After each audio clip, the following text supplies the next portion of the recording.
This conference will now be recorded. All right. I'm going to go ahead and call this regular meeting of June 28th of the Charter Review Committee to order. Although it's a regular meeting, it's a special time. We usually start at 6:30 and we're starting at 5 today. So hopefully we can get through the second half of our changes that need to be discussed, debated, and argued. In terms of the roll call, let me see. Carter Tannerhill, you are here. I see you. Yes. I'm here. Christina, you're here. Paul Roberts, you're here. Gage, you're here. Frank Robbins, you're here. And I'm here. So all of us are here tonight. And we have one of our council liaison, Ms. Marion. It's good to see you again. Hope you're feeling better this week. And we will go forward from this point. I notice we have somebody that's not on the committee in the audience. This is the time when citizen comments for non-agenda items are allowed. If the spectator, if you would like to make any sort of comments, you are free to at this point in time. If not, you don't have to.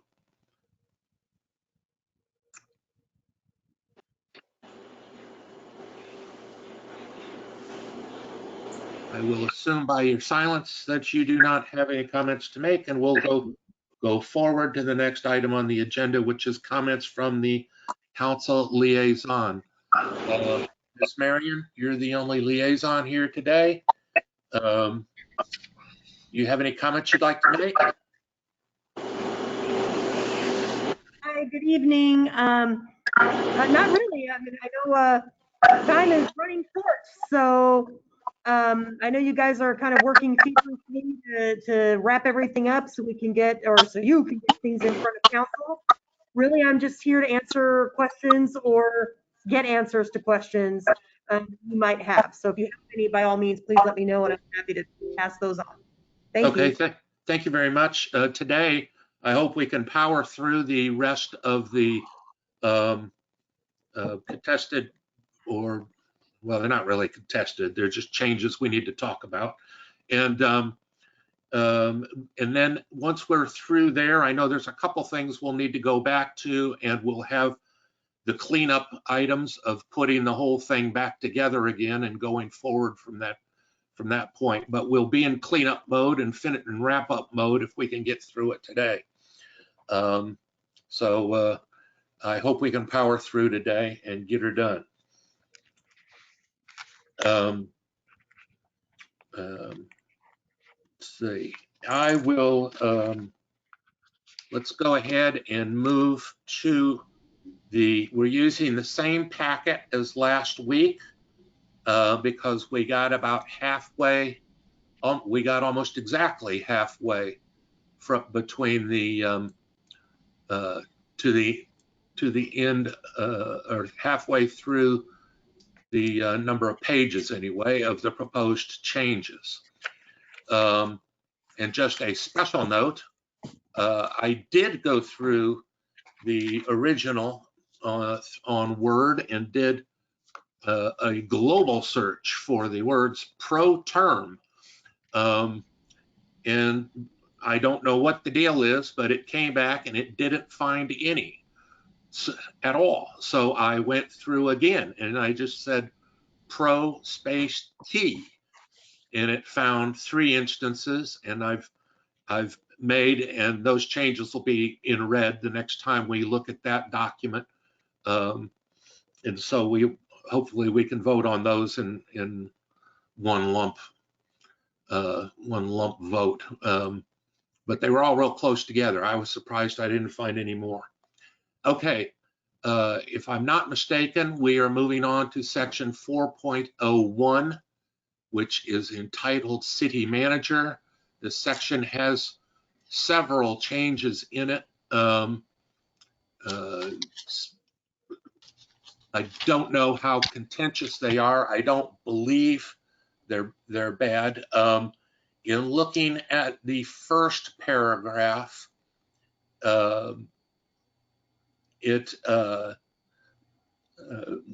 basically the goal was there's one section there, the or more was added to clean up the thing a little bit and not require an exact 5-member vote. And then other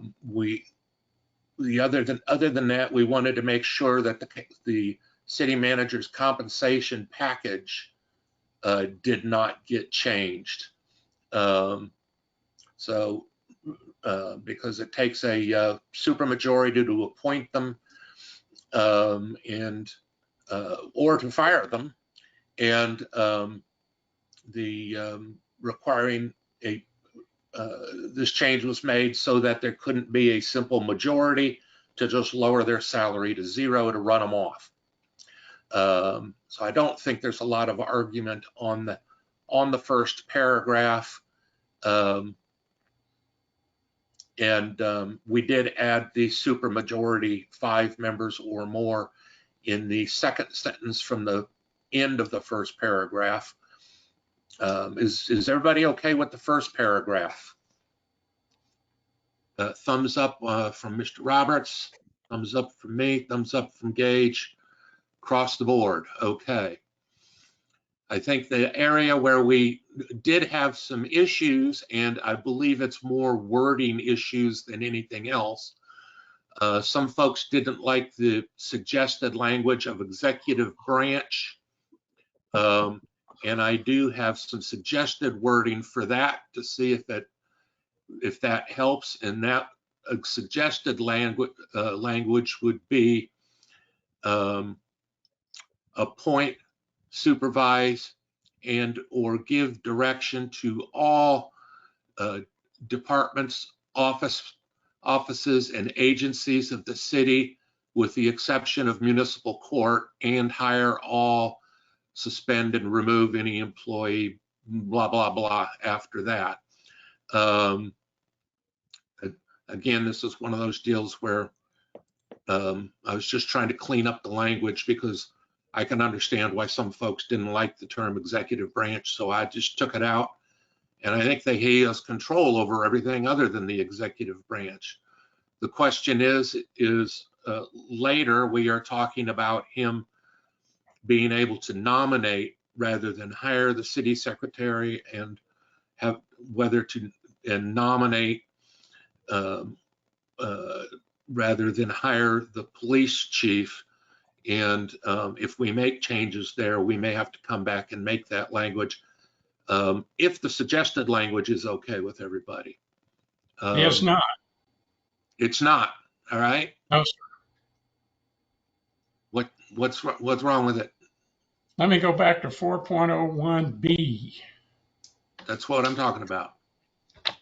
Right. I'm beginning with the end in mind. I'm okay with the way it's written. Your suggested language takes the municipal court out of the jurisdiction, the city court, the court and the clerk out of the jurisdiction. Out of the jurisdiction of the city manager, correct. And I do not agree with that at all. No other city does that. And let me just leave it at that, and we'll see what we can do back and forth. Okay. But the bottom line is I'm okay with the way it's written. Well, and Frank, the other reason I wrote it and suggested it that way is the municipal court is not a city court. It is a state court hosted by the city. That's your opinion, sir. That is not the way most city charters are written. No, that's not my opinion. That is the opinion of TMCEC. It's the opinion of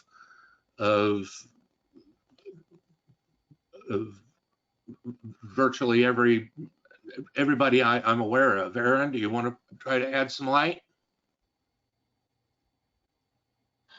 So there's I think we're mixing a little apples and oranges.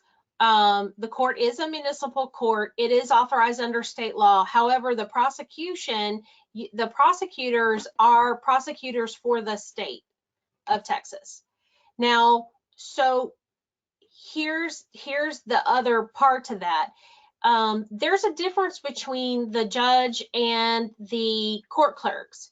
The judge is not an employee of the city. They are an appointed person. They may receive compensation, but they serve a specific term unless they are removed. That's different from our municipal clerks. They are employees of the city. They're subject to our personnel policy. They are, as many municipal court clerks also serve as, for example, backups as our assistant city secretary. So they have multiple roles, and that those folks need to be under the umbrella of the city manager. Now, that's not to say that they don't serve at the direction of the judge. They do have to follow what the judge's instructions are, because the judge is over the court. So there's a little bit of intertwining of the two. It is not a completely independent body, and because the judge is not an employee of the city, but is an appointment, it would leave the court clerks in a very odd circumstance. They need to be regulated is probably not the right way to say that, but they need to be managed as employees, and they need to be considered employee, and therefore their hiring and firing is almost always exclusively done through the city, versus, say, having a judge being able to hire the court clerk. So I understand that. I understand, but the changes I suggested, which is appoint, supervise, and give direction to all departments. The city manager can't give direction to the court, to the municipal court. That's not proper. To the judge. Cannot give direction to the judge. With the judge is the court. The judge gives direction to the clerks as to how the court shall run. The clerks are charged with putting the judges The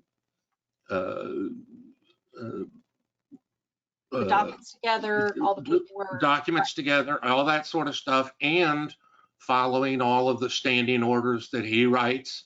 That's right. So in terms of court function, the clerks follow the judge's direction in terms of the court function. And when they're working for the court, that's the way it ought to be. If somebody pulls them out of there and temporarily puts them over as the assistant city secretary, then while they're over there, then sure, they're working for the city manager and should be following their direction. But and I can go pull the documents from. I mean, there's a big 1-page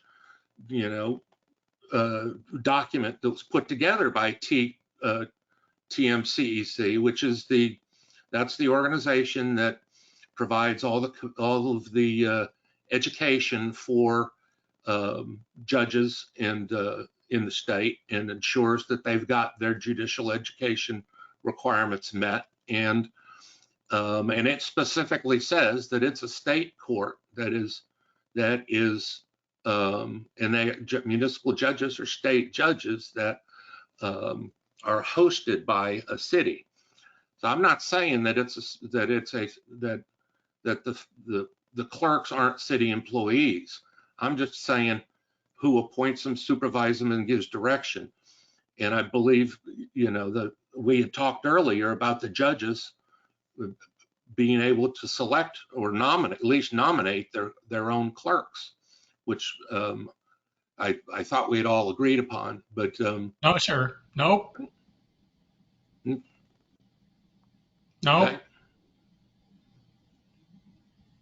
All right. So what do you, Rob, the issue between the two of us is, I think, fundamentally that, one, I agree with Aaron that the municipal court is not an independent agency. And no, to go back to the point I made earlier, no city charter that I've ever seen creates that. I don't think that's appropriate for a number of different reasons. Your issue may be fundamentally, and who appoints the municipal court judge and who supervises the municipal court judge, which I think may be a separate issue.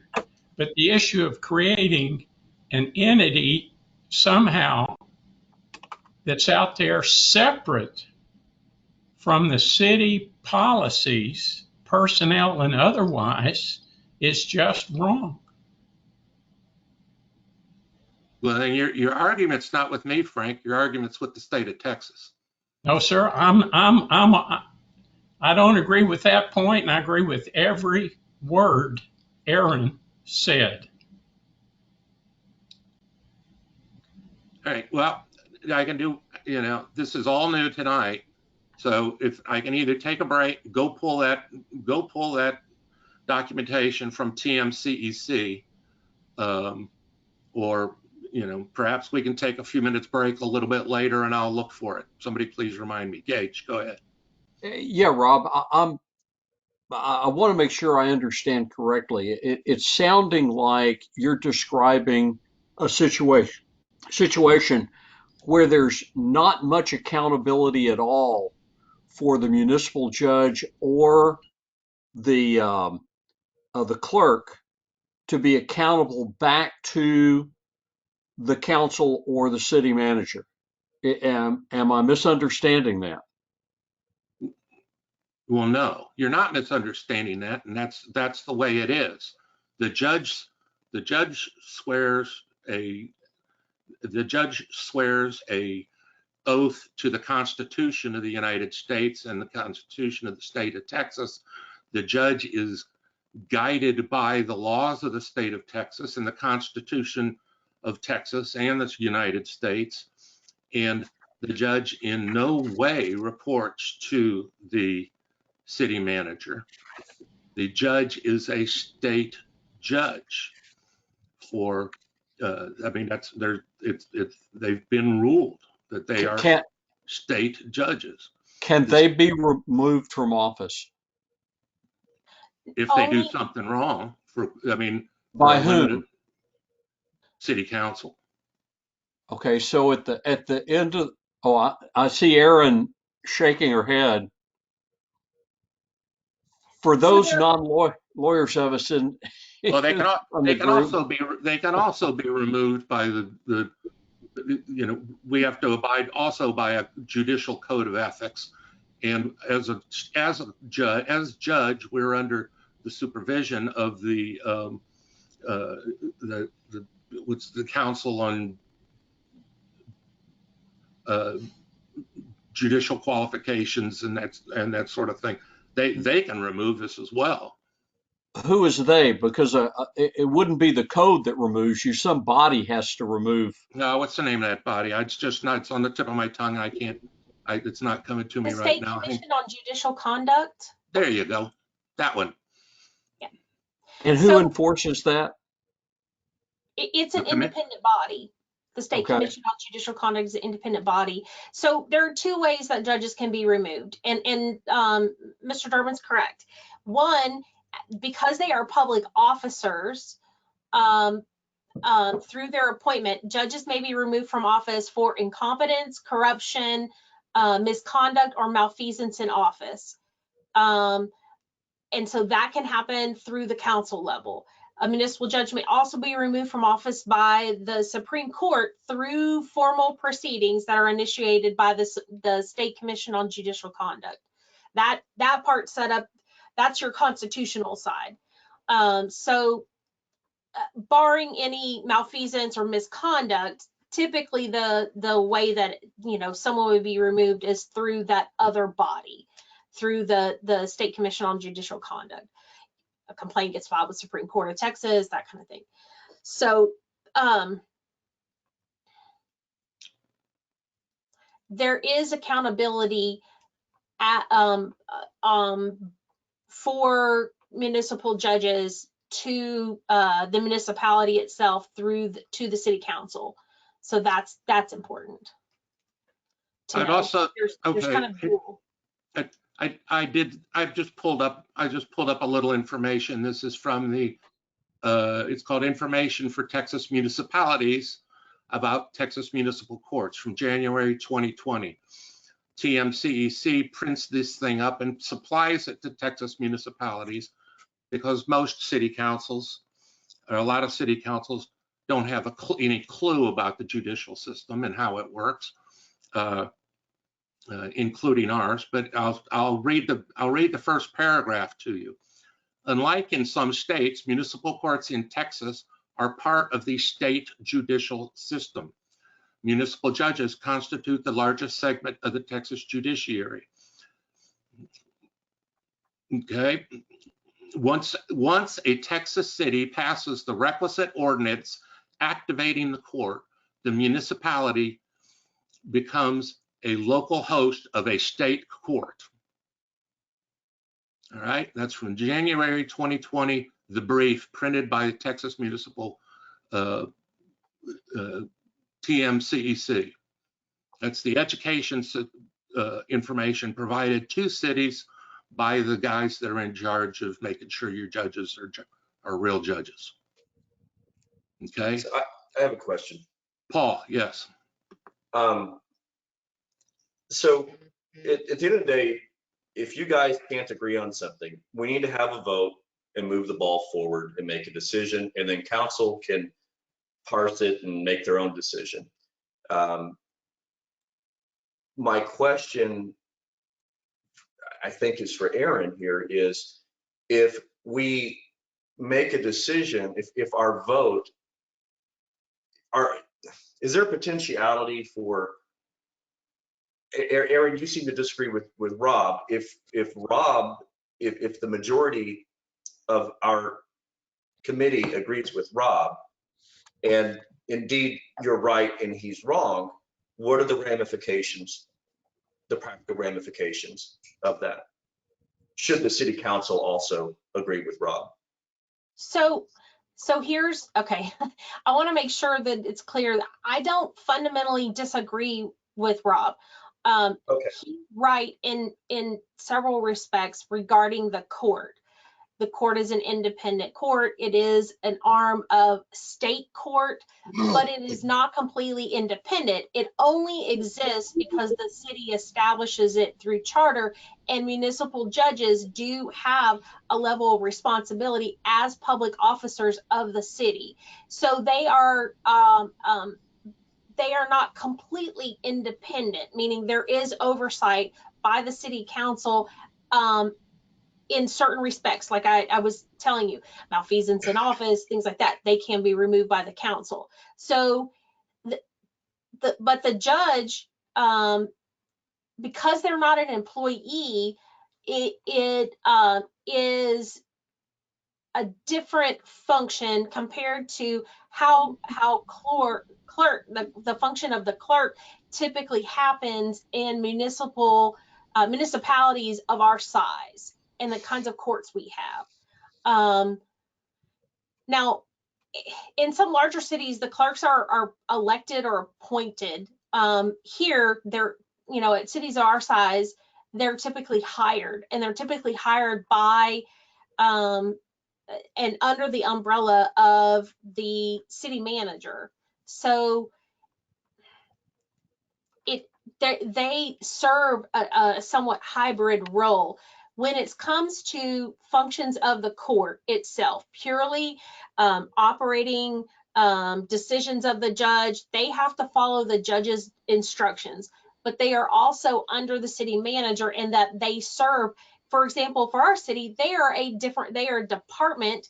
They report to the city manager. All of their evaluations, portions of their evaluations come from the city manager. The budget is functions as part of the city's budget as a department. There are in many respects, that's how they function on a day-to-day basis. And so they kind of have a dual reporting. Excuse me. You're talking about the clerks, right? The clerks. Yes, clerks. the clerk. That's why if you want to take the entire court out of the supervision of out from underneath the umbrella of the city manager, that's problematic in a number of levels. If it's just the judge, that's not nearly as big of an issue because they do serve a separate function. If the citizens of Lago Vista vote to change the charter to have the judge report to the council rather than under the city manager's umbrella, that would not be as unusual. But if you have the entire court separate and not have any of those employees report to the city manager, that would be a very unusual circumstance and could make things much more difficult because then it creates complexities for how the city functions on a daily basis in a way that other cities of our size and complexity would never see under normal circumstances. Well, I disagree. Thank you very much, Aaron, for explaining all that. I did this for 4.5 years, remember, you guys. The clerk, and by the way, for the bulk of the time that I was the judge, we only had one clerk. Reported to city council, to the city manager. Well, actually, she reported to the city secretary, but and that's who wrote their evaluations. That's who decided whether they got raises or didn't get raises, despite the fact that they were doing, the bulk of their job was to ensure that the judges administration of the court was done the way the judge wanted it to be done. It's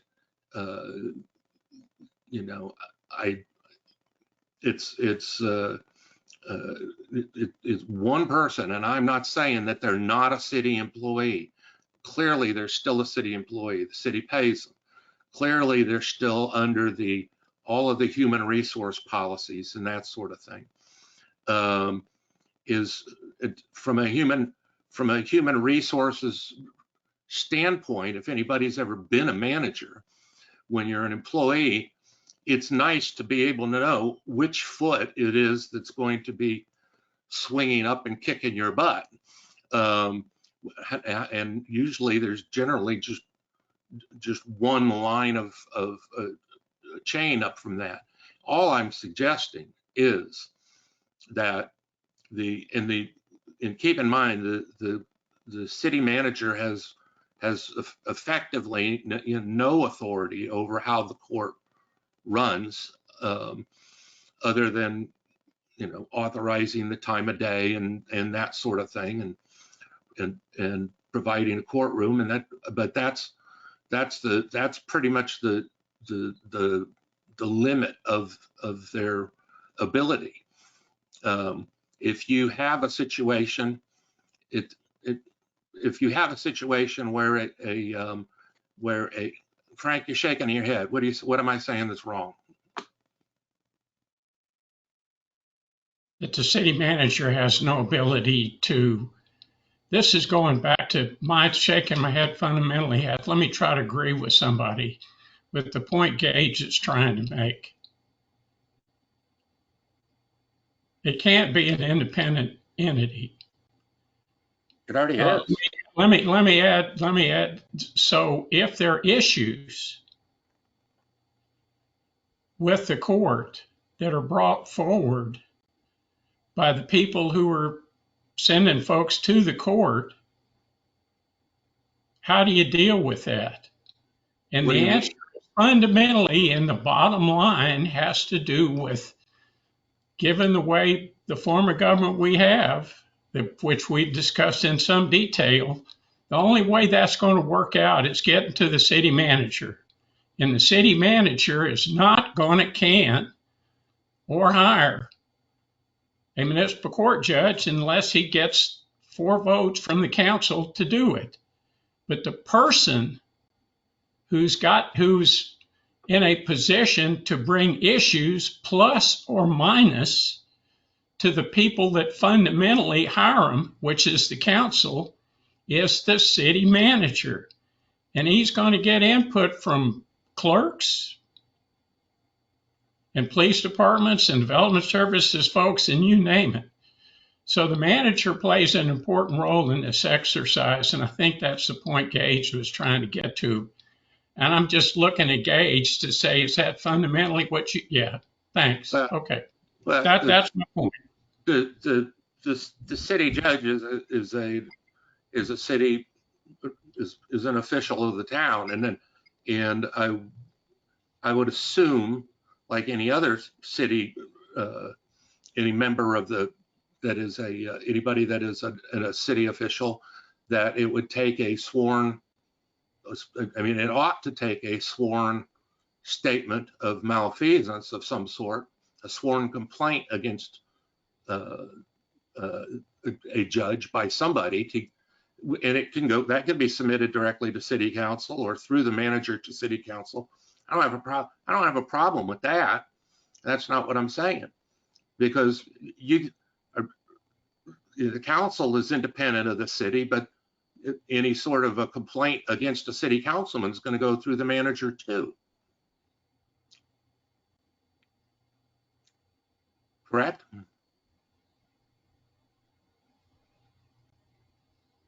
But you guys don't work for the city manager. You're not part of the city manager's authority. I'm just trying to establish the level, and we're talking about authority here. You're not talking about administrative passing on of a sworn complaint to the council. Authority means that that means direction. Rob, it sounds like you also disagree with Aaron's point that it would be extremely problematic to have a city employee. If I understand what you were saying correctly, Aaron, correct me if I'm wrong, but to have a city employee that was not directly accountable under the city manager's organization. Did I say that correctly, Aaron? Yes, sir. Well, if they're doing anything other than municipal court stuff, they would be directly under their control.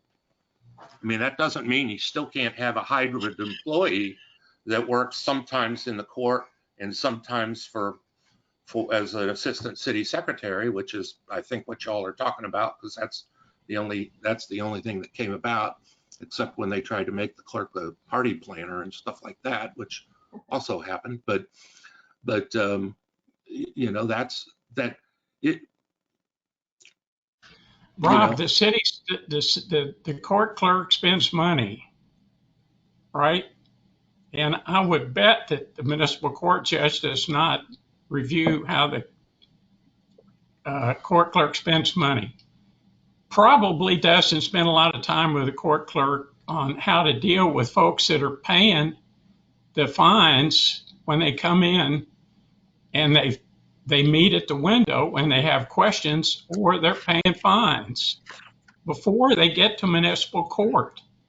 So without going through the list of stuff that the court clerks deal with, they do stuff outside of the municipal court, literally. No, Frank, all of that is under the municipal auspices of the municipal court. When somebody comes up to the window and they ask a question of the court clerk, first of all, that clerk cannot give any legal advice. They cannot do anything outside of what they're authorized to do by law. And if they have a question about it, they ask the municipal judge, not the city manager. If they're asking the city manager, that would be a complete breach of the authority of the city manager, because he cannot decide how fines are paid, who pays them, how much gets paid, anything like that. All of that is the Yeah. auspices of the court of Rob, the judge. who decides what the window fine is? The judge. Nope.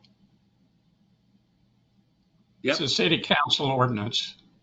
It's an ordinance, but the judge does it. No, that is, I 100% agree with Mr. Durbin. That is the judge's purview. We have an ordinance and it's not supposed to be. It's invalid. Yep. That is 100% the judge's Your responsibility. your ordinance is unconstitutional. I pointed that out to not Mr. Ray, because he wasn't there.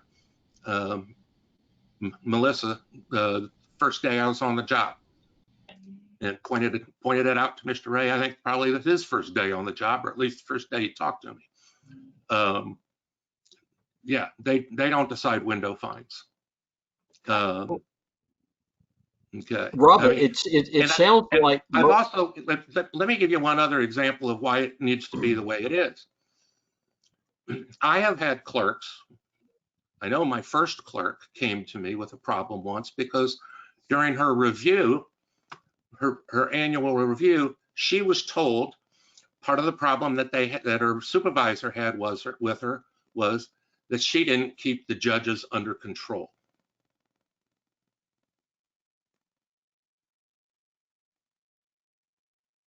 Swear to goodness. Hey, just that, and Aaron, I see you shaking your head. I know you weren't here at that time. It did happen.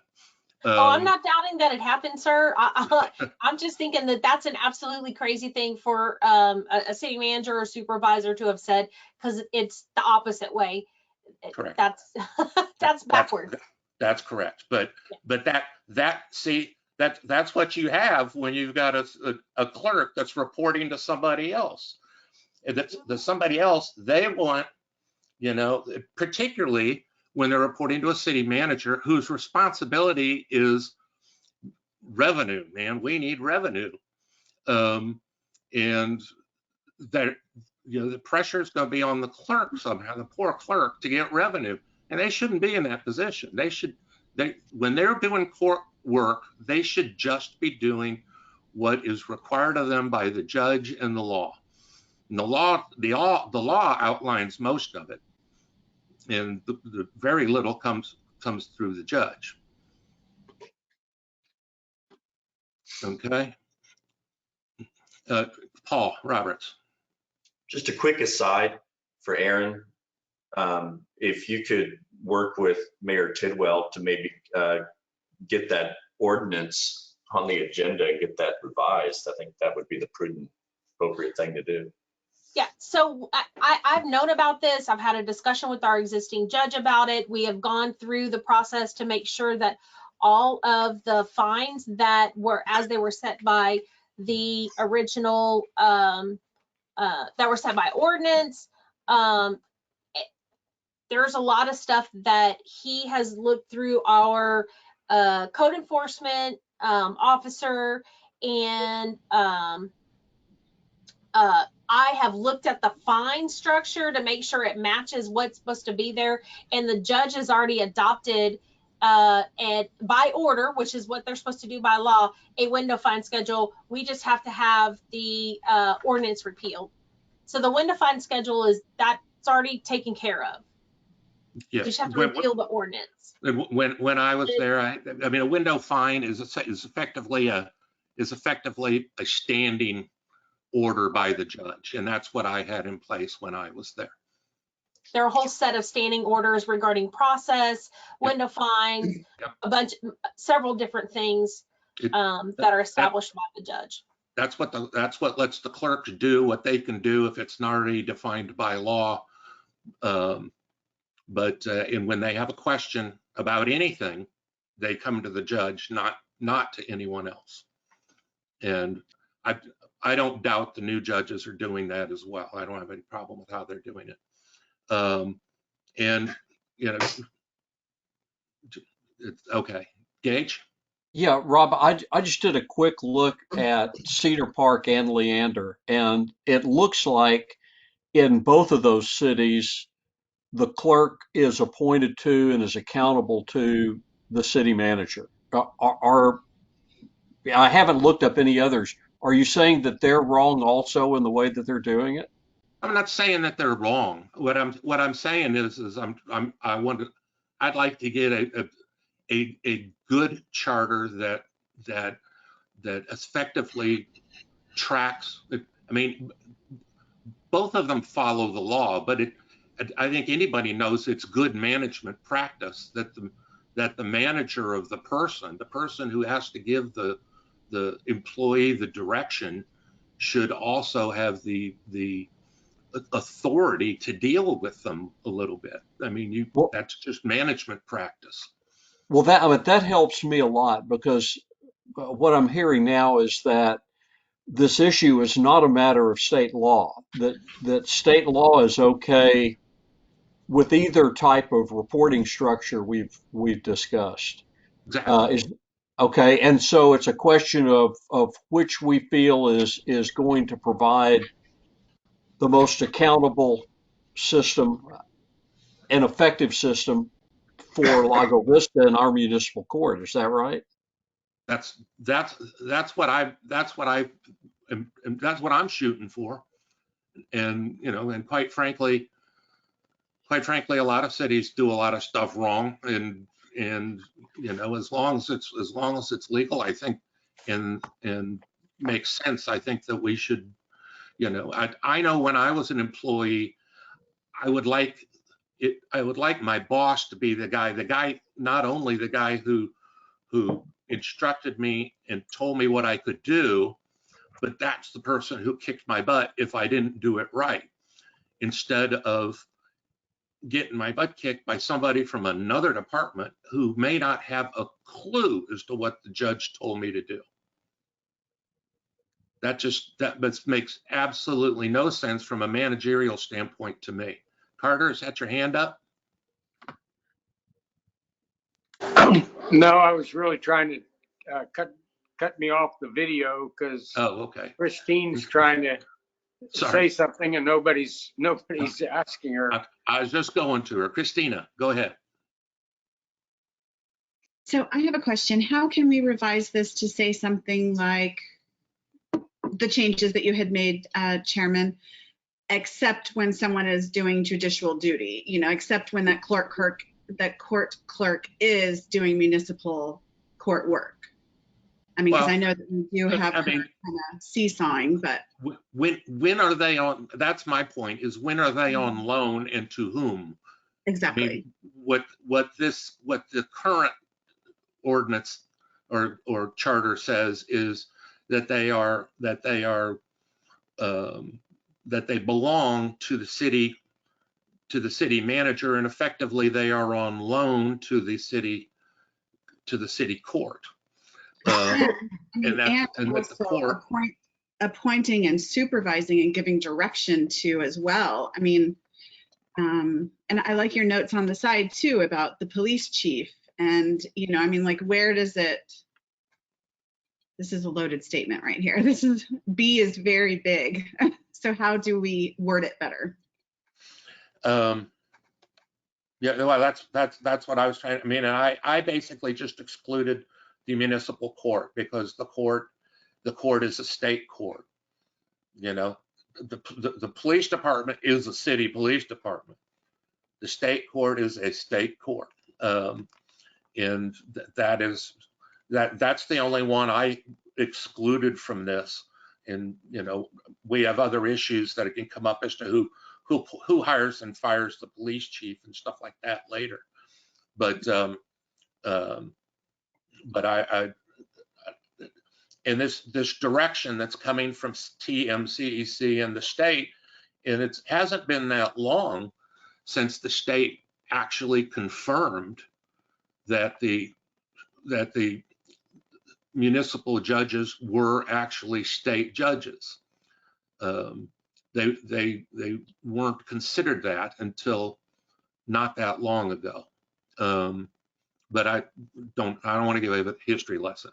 So I don't know whether states charter or city charters haven't caught up. I don't know. I can't tell you what's going on at Cedar Park or anything else. But I can tell you that the misunderstanding and the complete lack of knowledge by city council of how the judicial system works has been a problem here. And I think maybe a little education through the charter is not a bad thing. Okay, does anybody else have any, Aaron, do you want to say something else?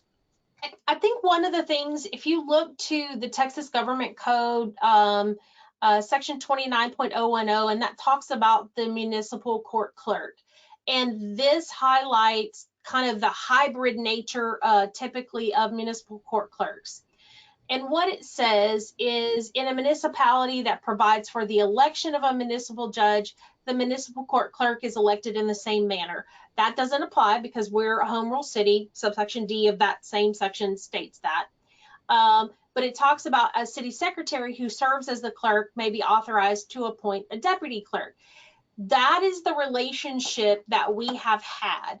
Our city secretary is also the city assistant city. Our court clerk is also the assistant city secretary. So it comes through that relationship. Your city secretary is always going to be under your city manager. It's not a different department. It's who you report to. That's why that relationship is often a hybrid relationship, because you're in many cities, really small ones, your city secretary is your court clerk.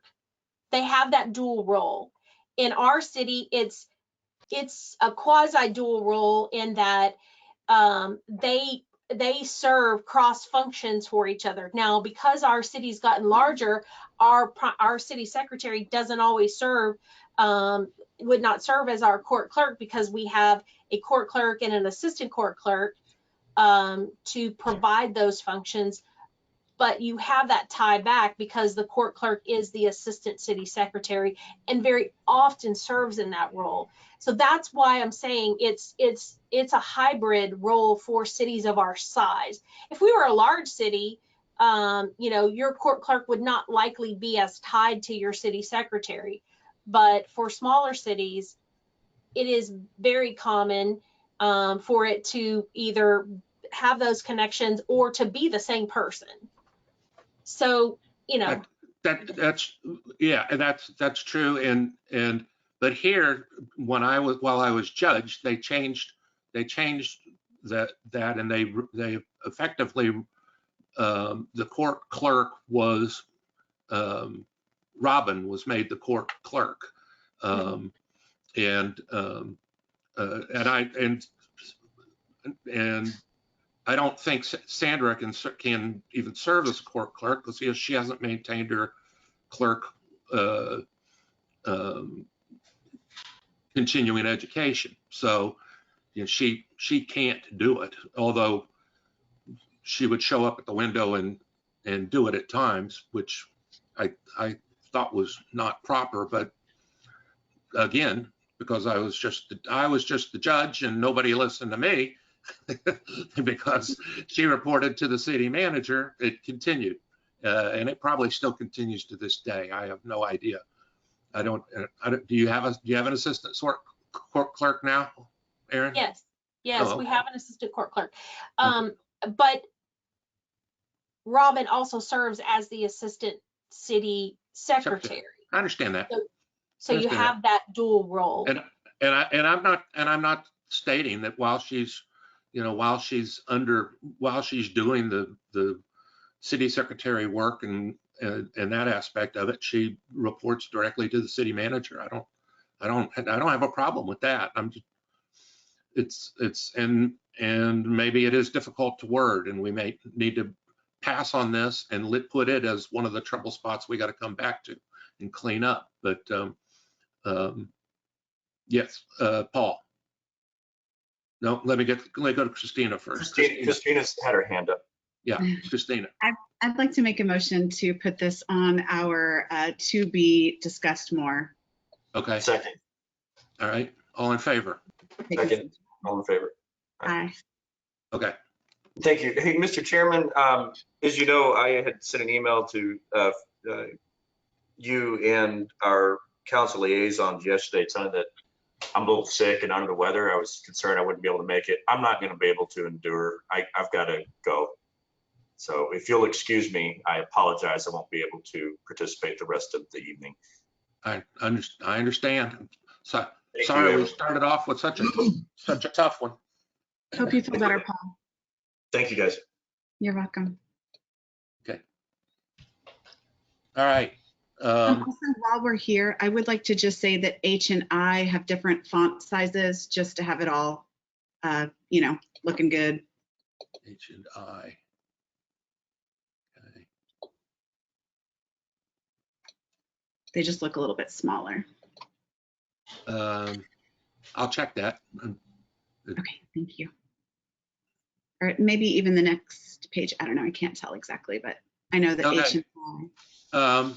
In the last paragraph of that section, we had a note, do we need to add a provision to audit or evaluate in some form or fashion the city's financials, contracts, property at the end of the city manager's employment? And I have a note that I said when from the last discussion we had on this, I believed we had decided that we thought that would be good practice, but that ought to be in HR policy or an ordinance rather than in the charter. Frank? I agree with it. It doesn't need to be in the charter, but effectively it happens every time you have a city manager change, except I think for property. But the financial reviews go on monthly, and so we could ask the new city manager, has she looked at finance yet? Yeah, well, anyway, I agree with the chair that you don't need to put it in the charter. I think I've got a glitch, Mr. Chairman, I'd like to discuss. Sure. Aside from the points you made. Okay, let me get Christina's comment here, and then we'll come back to your glitch. Is that okay? Yes, sir. Christina, go ahead.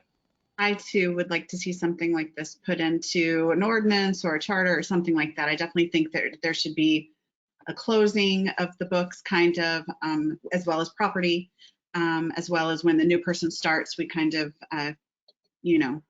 but I do think a closing of not necessarily like an audit, but at least just kind of making sure that all the projects that the old city manager was working on got closed and dealt with or passed on to someone else, and just kind of tying everything up before the new person starts and takes on all of that possible stuff. Yeah, I mean, the only thing I ever thought that might be appropriate for the charter, which to me is what happens. I mean, I worked in the software industry, and I've been in the legal industry, and I've been the lawyer for a couple of oil companies, and one of the things that generally happens and is probably a good idea is that when a city manager announces that they're resigning or leaving, you say, okay, thank you, give me the keys, here's a box, pick up your stuff and head out the door. Let us know, what's still open, but they don't continue to work and as if they're not going anywhere for another month, which I thought this last go around was rather bizarre. But is that anything that somebody believes ought to be placed anywhere? Christina? A lot of people do that for sure. But also, I know that communication, I'm sure every city manager, has their own different way of communication that they prefer. But having a personal cell phone tied to it is a little bit, a little crazy. It should all be done with the email. I believe they've changed that, and the new city manager is going to get a company or a city phone, and she's used that for all city business. Yeah, and it's Yes. cheaper than a big company cell phone plan. I think it's great. Right. The problem is, and the reason it might need to be in a charter is if somebody wants to say, you know, if you're a city manager and you resign, that's your last day. Is since he's the grand poobah of everything back up here under B, who's going to tell him to hand her over the keys and head out the door? I mean, The council's job. it is the council's job, but it's we'll see. Okay.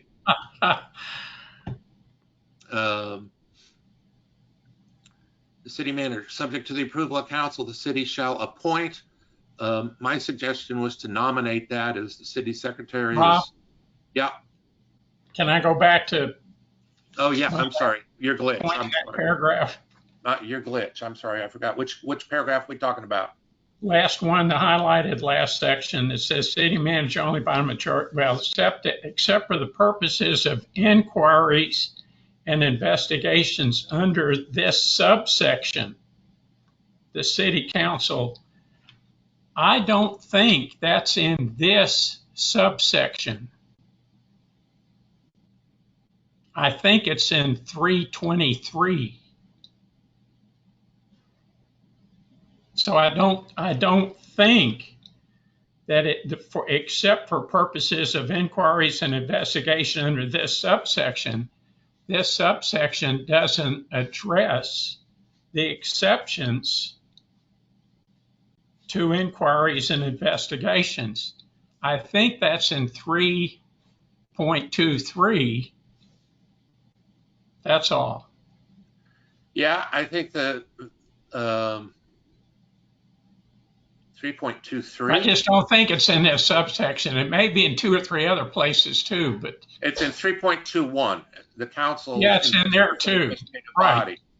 But, Right. yeah, and direct I agree. supervisor- It's in 2.1 and 2.3. Yeah, can we just say in this charter? Except for purposes of Yep. inquiries and investigations under the Yep. starting. Manager shall deal with the employees who are subject to the supervision suspended solely through the city manager.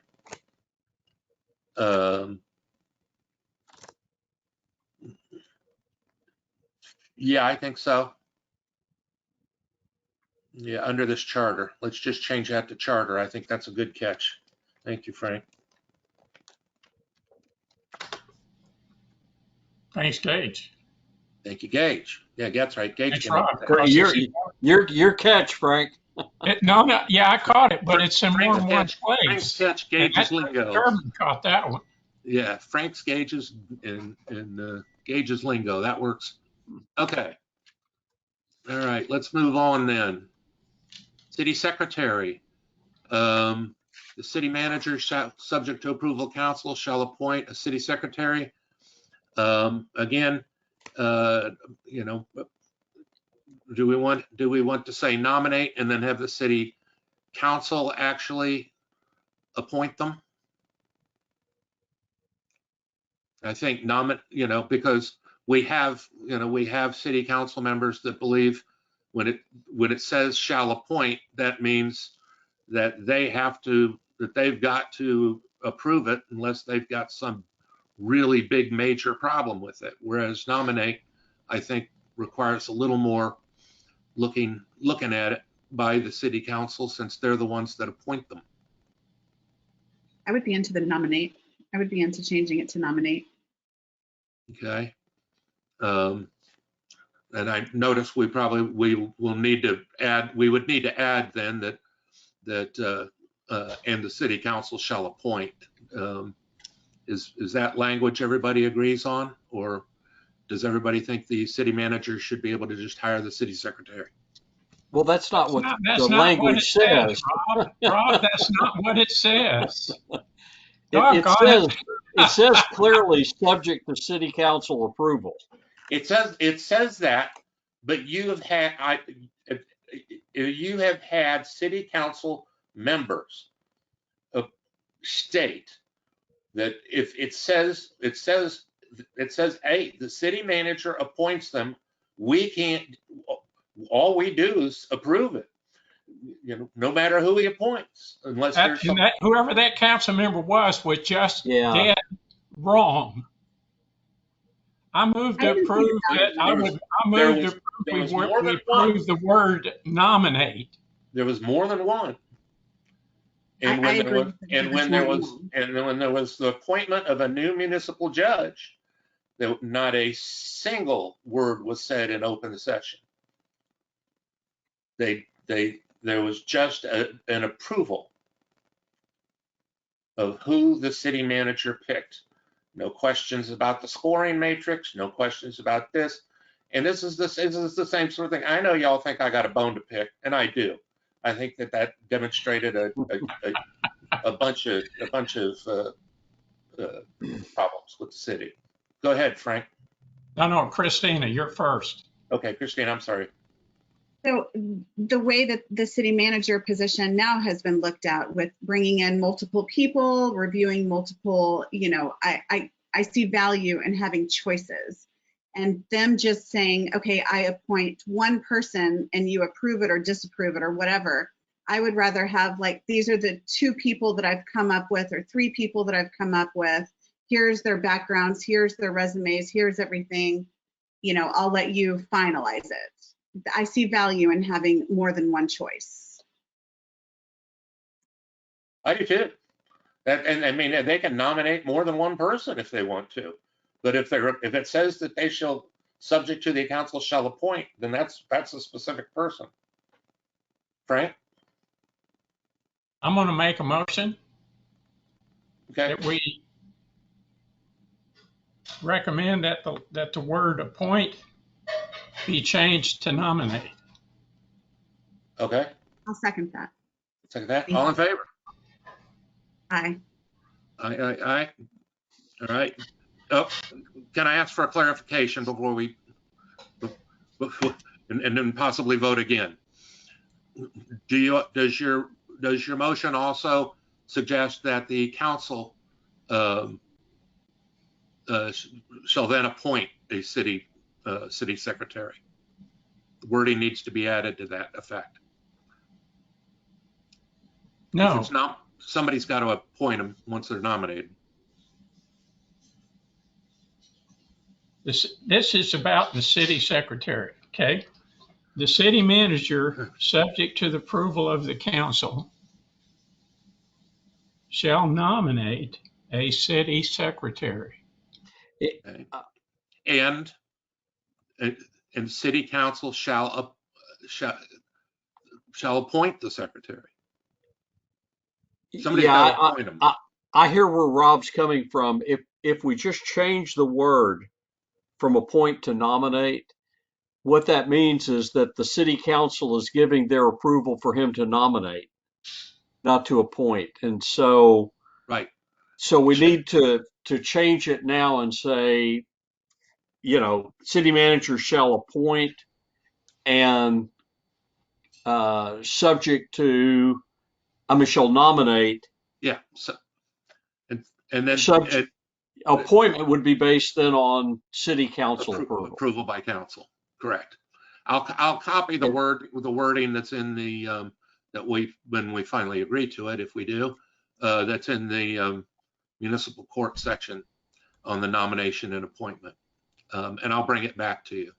Is that fair enough? We'll change this to nominate, and then we'll clarify that. Thank you. I get it. Okay. Or here it is. The city council, the city manager, subject to approval by, well, we don't need the subject to approval. Subject to final approval, maybe? No, hang on. The city manager shall nominate a city secretary, and city council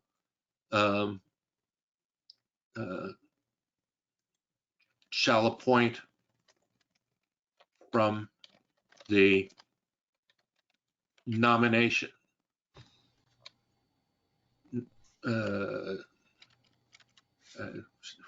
for appointment by city council. How's that?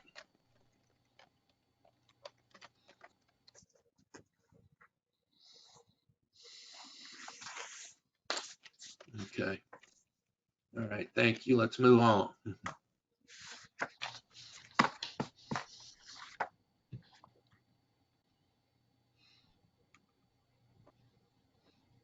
All right. Yep. Okay, here we go. Big one coming up. I expect so.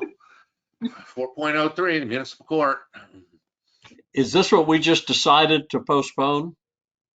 No. No, we only postponed it. We only postponed it what He can oversee. who has authority over the clerks and the district clerk. Keep smiling, guys. Okay. Now again, I'm going to here's what I preface said. this by, can I take a break in just a minute to like a 10-minute break just to do dinner real quick? Let's take it now because this, Now before otherwise municipal. you kid I me think that's starved to a good death by the idea. time we finish this one. All right, let's take a We are- recess we for are 10 planning minutes. on going a little bit later again tonight. Pardon Same me? as last time. Yeah, we need to get all the way through it. But once we get through these two, I think it'll go fairly quickly. There's not a whole bunch of stuff that it gets less contentious after this. Let's put it that way. Okay, so you want me to go ahead and take my break real quick right now? Let's all take a, how about all, everybody needs to eat something. Let's take a 15-minute recess so we're not all hungry and bear-like when we come back to talk about this. Get our All bellies right, we'll full. meet back here at 6:30. Okay, thank you. Okay, thanks. 6:30, guys. Recess till then? Okay. Thumbs up. I believe This we're on. conference will now be recorded. Okay. I believe we're on 4.03 at this point. Frank. Saw him waving at me. Maybe he wasn't waving at me. I couldn't see myself waving. I could see you waving. I was trying Well, to follow it. I got it. I'm Okay. back. All right. The municipal court. Now, a lot of changes needed to be made to this because we've gone to we've become a court of record.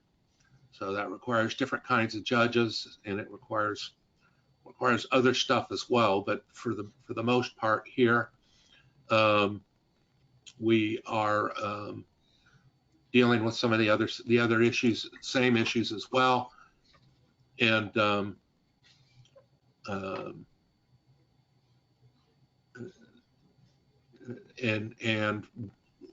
we have suggested the change, or I have suggested the change, that we change the municipal judge shall be nominated by the city manager and appointed by the city council. Yes, Gage. Yeah, Rob, if you don't mind, because we're discussing a municipal court where there really might be some significant legal questions, I'd like to make sure Erin was back online before we Okay. jumped into that. There she is. All right.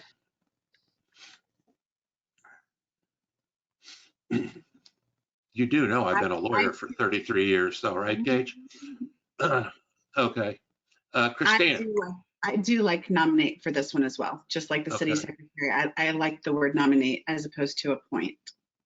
Okay. With that, stopping at that period, the first change where it says nominated by city manager and appointed by city council, are we all in agreement on that? Thumbs up? Yep. Okay.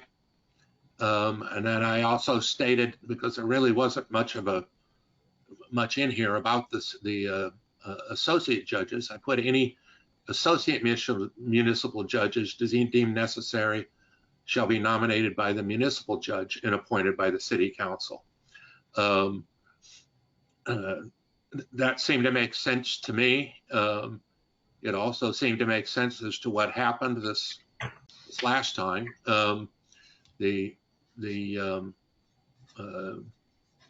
The municipal judge and the associate municipal judge have to work together, and so that seemed appropriate. And that is, in the event that there is not a municipal judge, obviously they'll be appointed first, and then they can nominate an associate. Yes, Gage. Yeah, Rob, I really feel like this first paragraph, we're very quickly going to be headed down the same path we just finished a little bit ago and decided to defer. It's very much about the independence of the municipal judge and court from the city manager's responsibility. And if we've decided to postpone part of that discussion, I don't know how we can continue with this one. Aaron?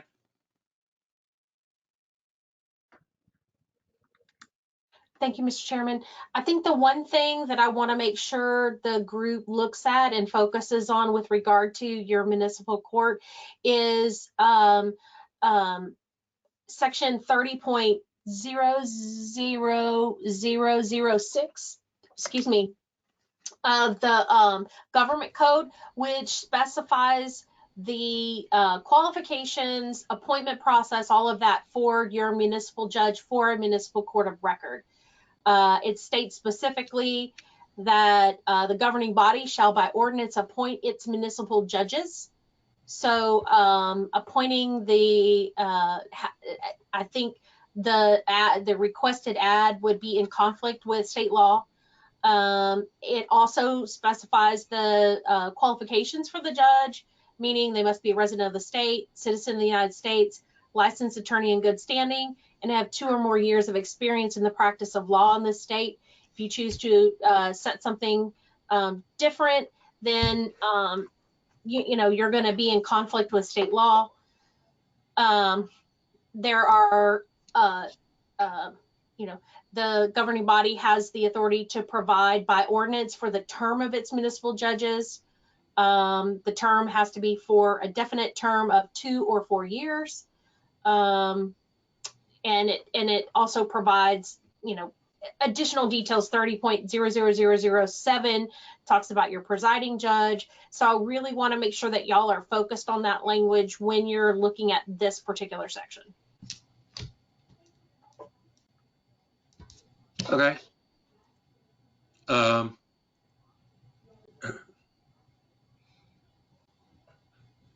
right. Well, requiring more than 2 years experience is not in conflict with the statute. Would you agree? That a city has the right to set a higher bar than the 2 or more years? I think it would be inconsistent with state law, sir.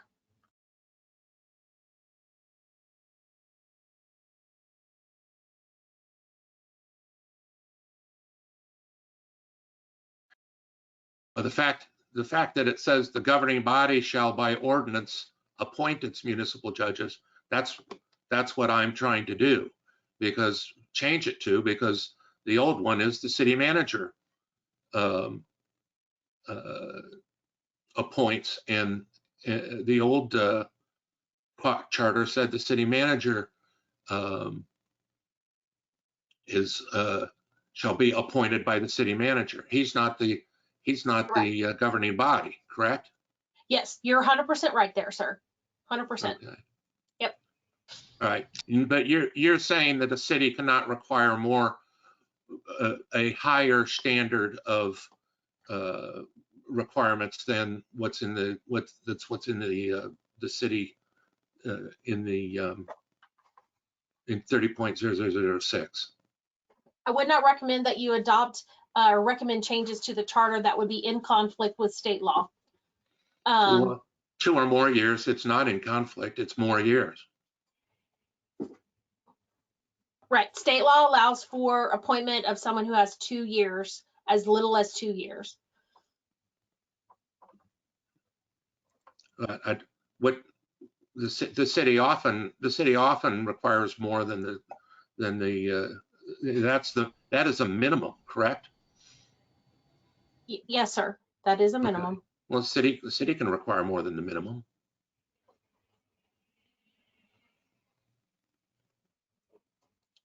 I'm okay with the state standards.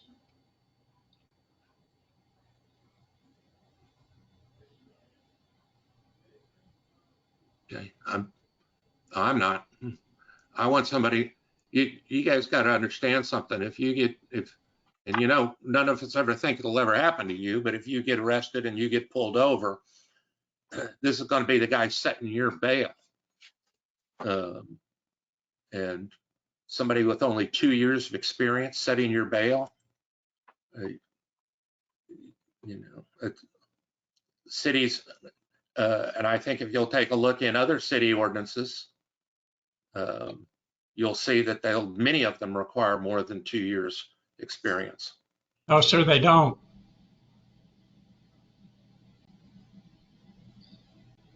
Okay, well, we can set this off and I'll go find them. Ditto. Okay.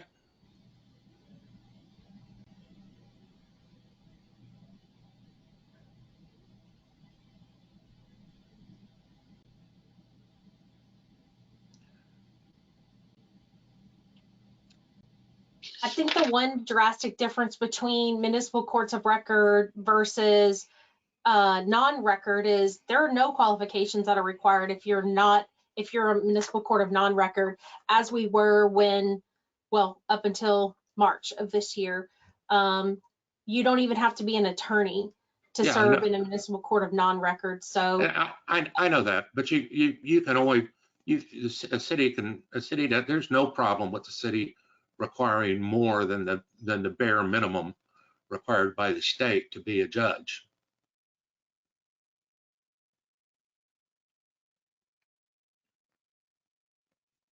Chairman? Yes. Well, I completely agree with you on greater experience is definitely more beneficial to our town. I do not see these kind of requirements listed for city secretary, for city manager, anything like that. So I think just being in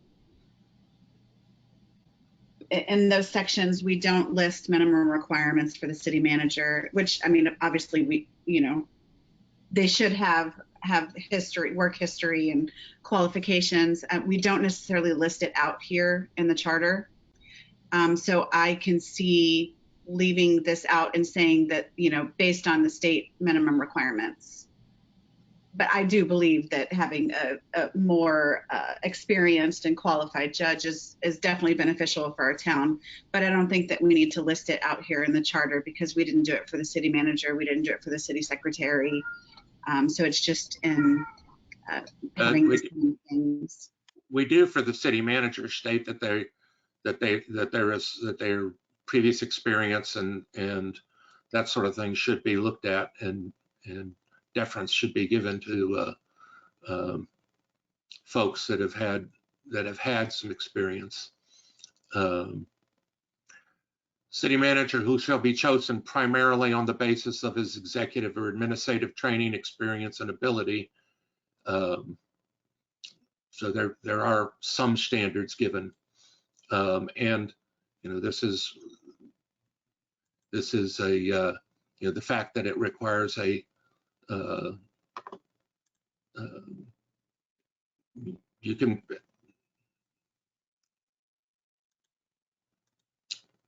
Okay, y'all want to vote on it, or we can move it, we can pass on it. What do you want tonight?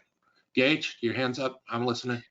Yeah, I was just going to say, I'd be perfectly good with language that you just described that we use with respect to the city manager and the city secretary in terms of factors that can be evaluated. We can come up with general language like that that lets them take that into consideration without going into conflict with what state law says the minimum requirements are. Okay. All right. Well, I'll tell you what, we're going to go ahead and pass on it then. I'm going to come up I'm going to pull up some city charters that have minimum requirements so that I can demonstrate that I'm not, that's the case in certain situations. Okay. We'll pass. Move on to the next one. City police. Okay. Again, this one's appointed by the city manager. Is that the way you all want to keep it? You want to nominate him and have the city council appoint it?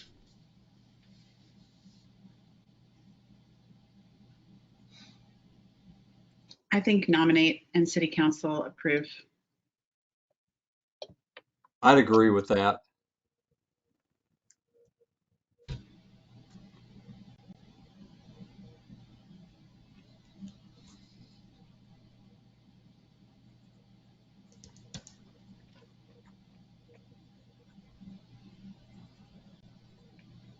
Okay.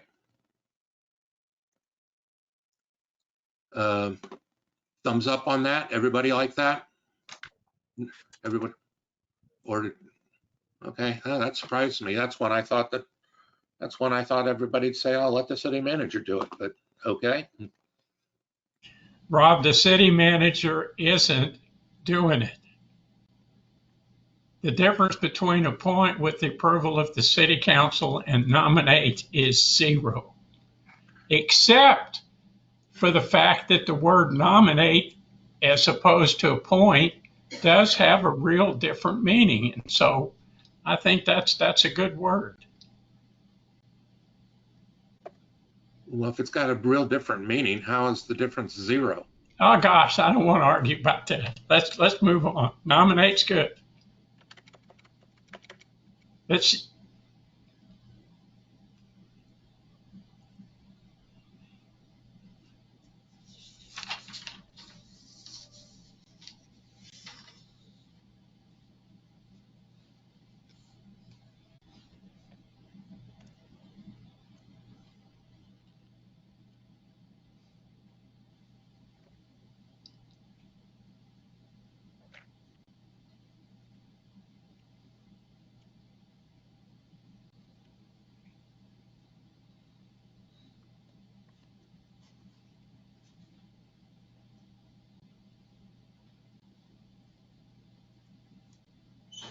Okay. Human resources. We only had one deletion. It is down at the bottom. It says the prohibition shall not apply to, and really it was just cleaning up the wording. The wording now is, and I think it says exactly the same thing, but I'll read through it to make sure. No person related within the second degree of affinity or within the third degree of consanguinity to the mayor or to any member of the council or to the city manager shall be employed or appointed to any office, position, or clerkship of the city unless that person shall have been employed by the city at least 6 months prior to and at the time of the election or appointment of the officer related to the prohibited degree. So basically, if your relatives already there, they get to stay if you get elected. Does anybody have any problem with the way I've cleaned up the language? No, let's make a motion and vote on that one then. Okay, any motions?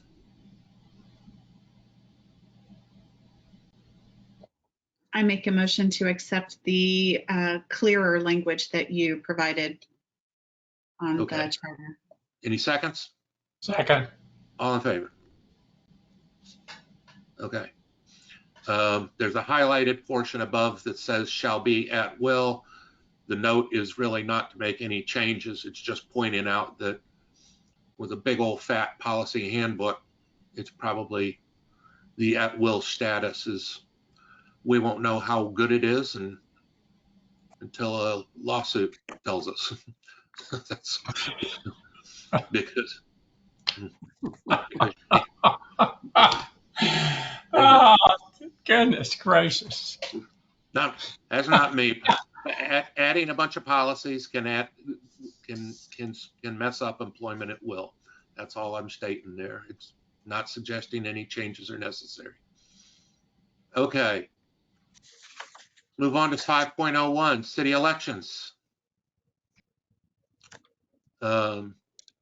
We deleted this sentence that says the members of the council placed 2, 4, and 6 in office upon the application of this amendment shall serve on the council until November 6, 2016, because that's passed. It's no longer relevant. And then we start with a capital A, all terms of office for members shall be set forth in 3.01. The rest of the changes in there are clarifications, are just corrections of some errors by the software when it converted it from Word to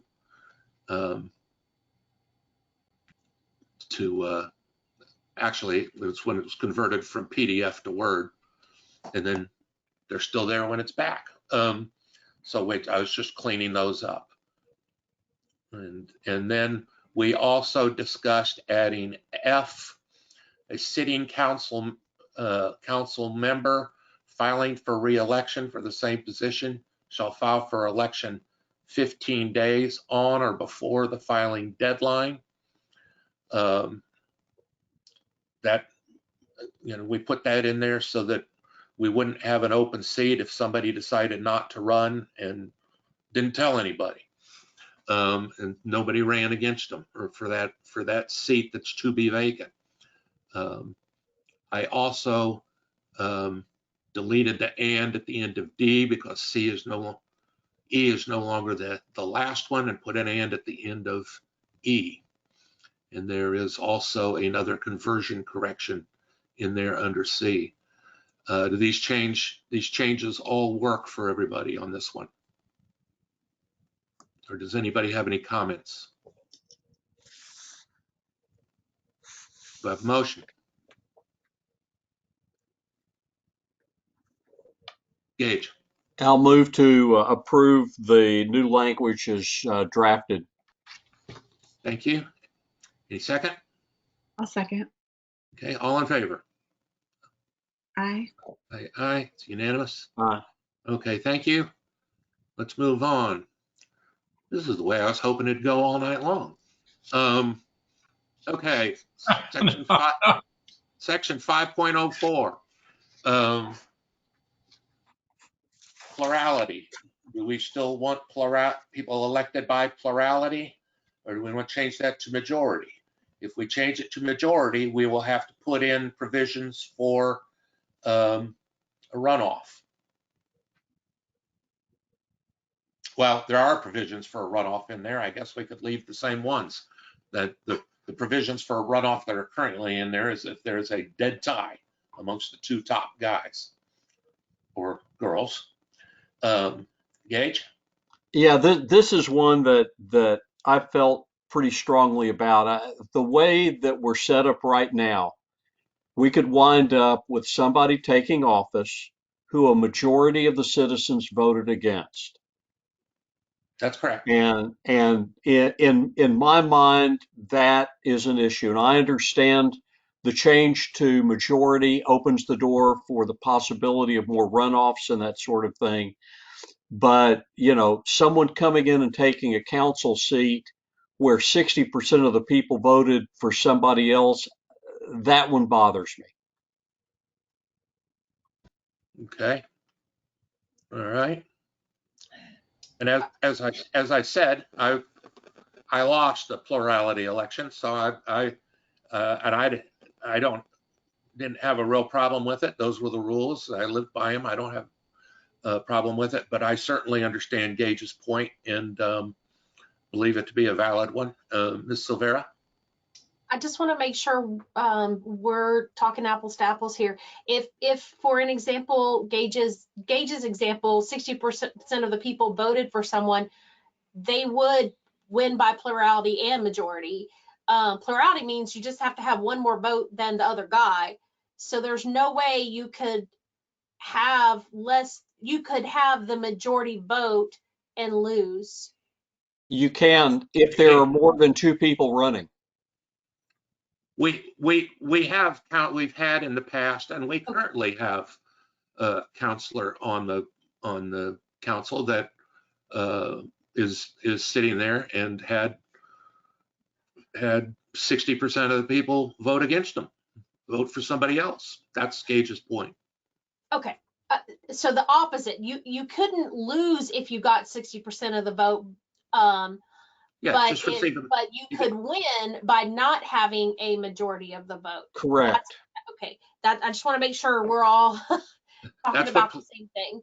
Yeah, that's what plurality means. And so majority is going to require the winner to get at least 51% of the, or 50% more than plus one vote. 50.0001. Yeah, 50% plus one vote. Right. Okay, I will, I have no problem making that change. Is that a change everybody likes? What change? Can you repeat what the change might be? Change the word from plurality to majority. Okay, so this would initiate runoffs and all of that. Yep. Okay. And the runoff provisions will stay the same. The runoff election shall be held on the third Saturday following the canvass of the vote in the general or special election. Okay, so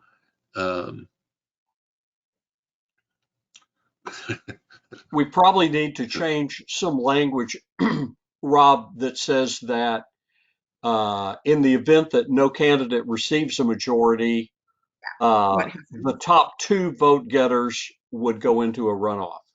okay. Let's see.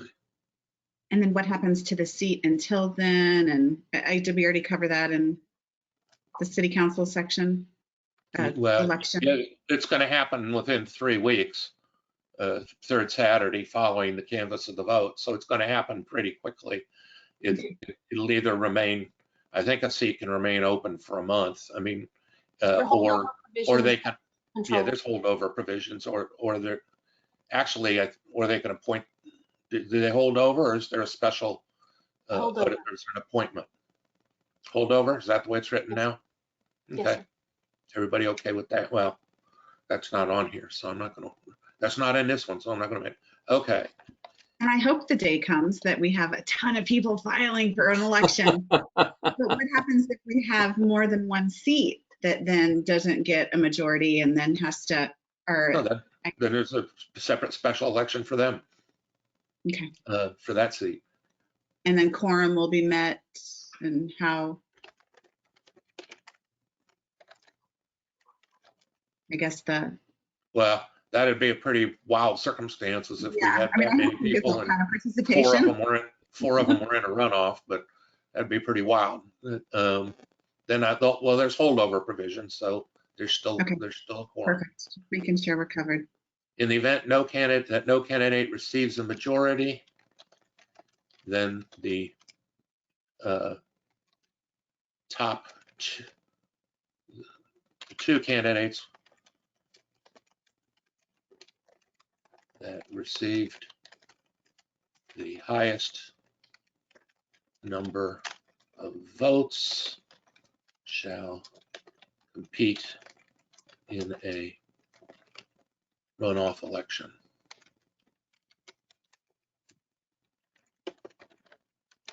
Okay, I've changed it to majority, and I've added the sentence right, after it says the 2 candidates tied for the highest number of votes. Well, no 2 of them can get a majority, so that probably doesn't apply anymore. Yes.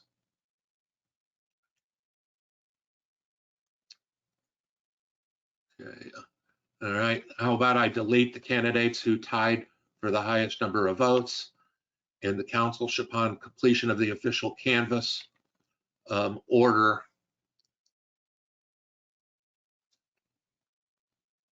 a runoff election among the 2 candidates that received the highest number of votes. Period. Does that work? I hate trying to decide if something works as I'm writing it. Okay. New candidates receive the highest number of votes. All right. Let me see if I can post this in our chat section to see if everybody can approves. Mr. Chairman, are we deleting what we do about a tie? Well, if you got a tie, nobody got a majority. So it's the same provision.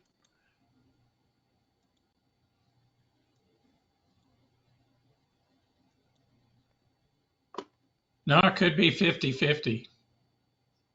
Well, that's not a majority. You gotta get 50 plus one, 50 votes plus one. I just put in the chat. I just put in the chat box the wording, the proposed wording. See if that works for everybody.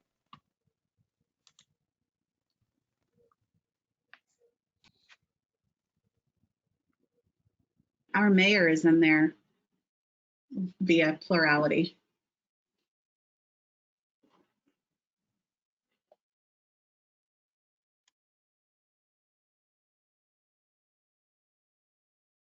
This looks like the old language.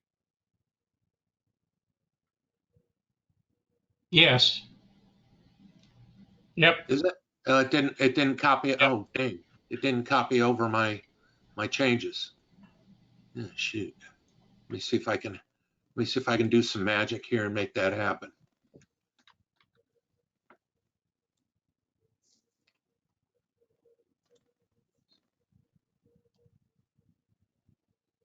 Oh, it's got the old language in it. It doesn't have the red line stuff. I know how to fix that. Hold on.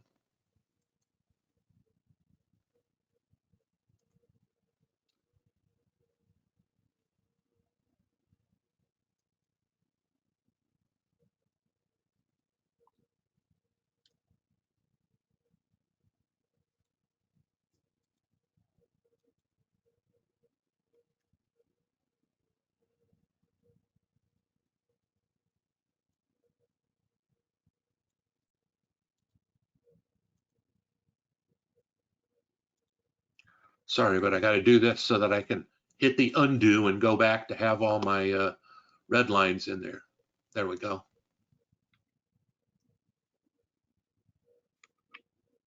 It still says plurality. Does it? Oh, shit. Yep. Pardon my French. All right.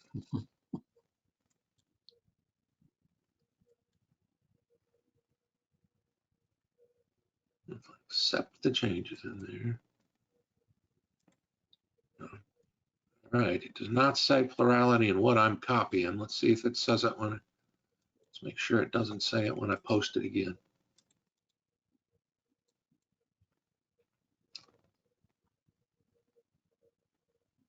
There we go.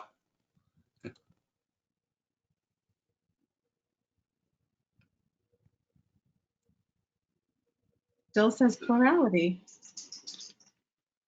Well, I don't understand that at all. Okay, I'll read it to you then. Candidates for the council shall file for a specific office designated by place, number, or mayor, and the mayor and the council members for each place shall be elected by, plurality's in there twice. That's what it was.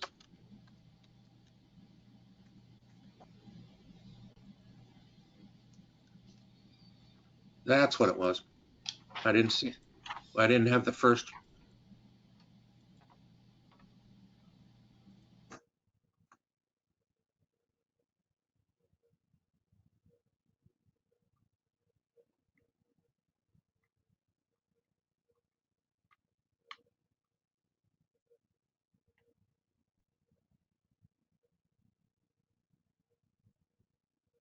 Majority.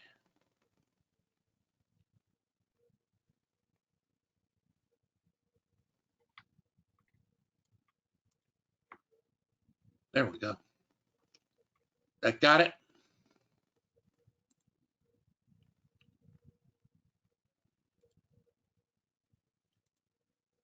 Candidates for the council.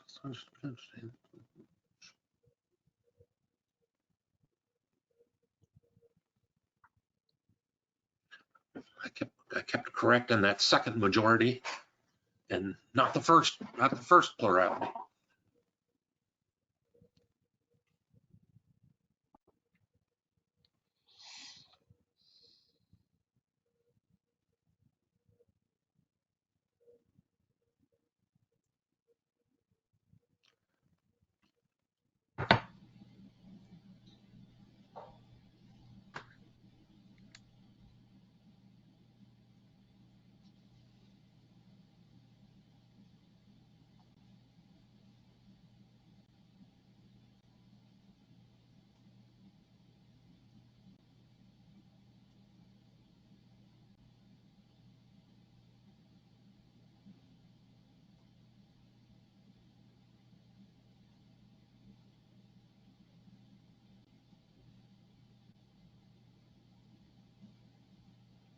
I have a motion. I'll make a motion to change the majority vote, I'm sorry, the plurality vote to majority vote and the additional language that you put in about the runoff. Okay.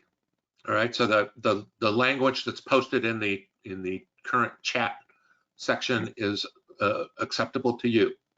At 7:03 p.m. Okay. All right. Please. Thank you. Do I have a second? Second by Gage. All right. All in favor? Aye. It's unanimous. Okay. Thank you. All right.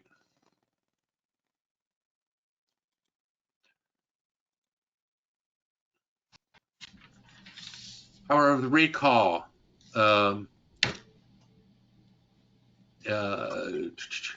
The only change in here is there was a comma made after the word collected in the last sentence.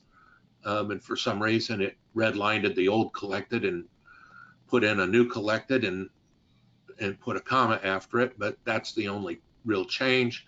We have a note that do we want to change the requirement for 20% of the number of registered voters in the city to be the requirement on a petition to do a recall?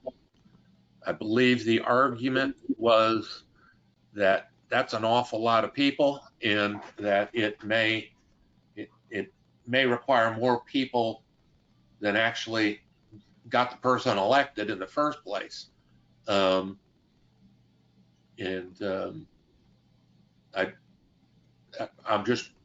It's just one of the ones that was in the thing. I don't really have. Yes, Gage. Yeah, I did check, and both Cedar Park and Leander used 10% of registered voters for the recall requirement. All right. Frank, is that thumbs up for 10% or thumbs up for the way it is? 10%. 10%? Okay. Everybody like that idea? Thumbs up from Christina. Carter, 10% looks good to you? Okay. All right. Then how about a motion while I'm making that change?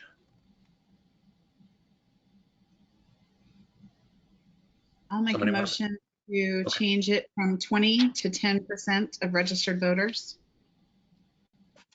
That's not what Gage suggested. Okay. 10% of. Yeah, 10% of registered voters.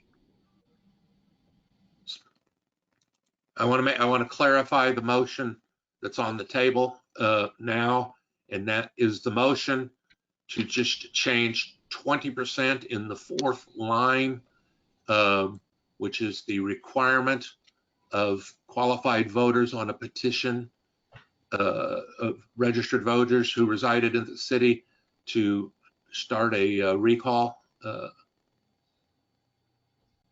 or requested a recall process, to start the recall process. Christina. Frank, did you think I said something different? No, I thought when we discussed it, it was 10% of those who voted.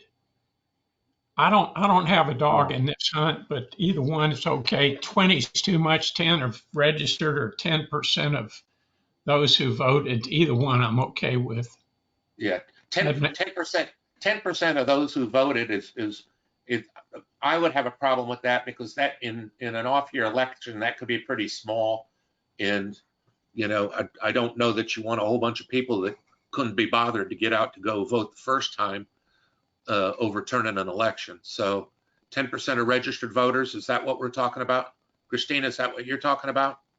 I am. Yes. Okay. Do I have a second on that? I'll second. Second. All in favor? Aye.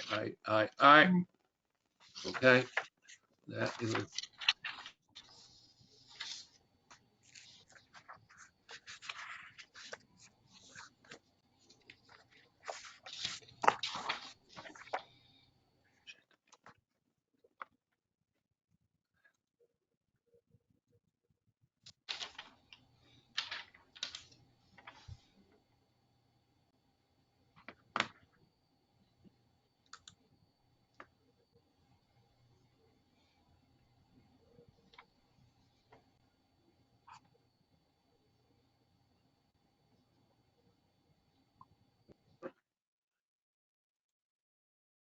Dang, had my fingers on the wrong keys while I was trying to make that change.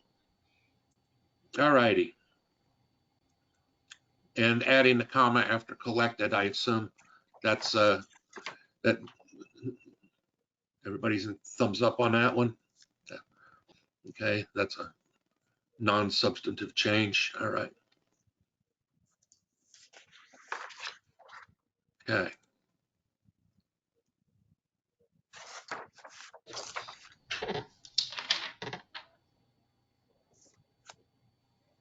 Now I'm trying to find this next paragraph that appears in the packet. Yeah, I'm confused by the 6.04 green lined out stuff. Yeah, I'm trying to find where that came from too. Let me do a search for it here. Hang on to find it.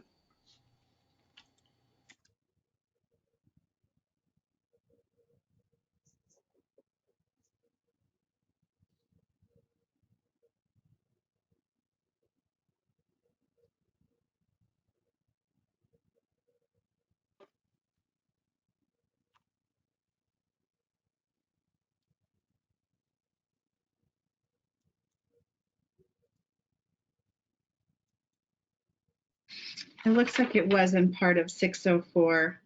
It looks like it was the commencement of proceedings. Yeah. I'm looking at the original charter, and it's in 6.12 petition form and certification. Yeah. It's paragraph D or subsection D. Yeah, it is. It is. It's 6.12. And basically that was a deletion because there was a cleaning up a conversion from PDF to Word error, and it's one of those deals where it added it and then deleted it, which that sort of thing makes me crazy. But let me see if I can figure out where the hell the rest of 6.12 came from. Let's skip it and just move on, because we need to get to the end. Because I believe that's a non-substantive change. It was just but we'll come back to that one. All right, let's go to 7.01. Establishing boards and commissions. Let's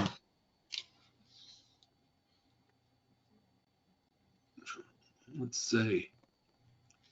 The council shall have the authority to establish by ordinance such boards and commissions as it deems necessary for the conduct of business and affairs of the city, period. And we scratched out the part that says except as otherwise provided by state law. Each board and commission shall be advisory. And now it just starts with a capital T, the composition, authority, and functions of responsibilities. I think we did that because a lot of our boards and commissions now are, well, I think 3 of them anyway, are no longer just advisory. That's what your thinking was, wasn't it, Frank? Yes, sir. Okay. And I don't have and basically the composition, authority, and functions will just be outlined in the authenticating ordinance or the creation ordinance that creates them.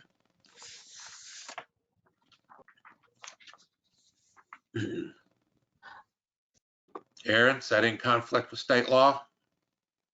No, sir. I'm just wondering, I see the rationale for the deletion, but I want to make sure that everyone's cognizant of, is the thought process that you want to give the city council the authority to create and give duties and authority to boards and commissions other than what state, to those, I think of them as the regulatory boards, those that have decision-making power.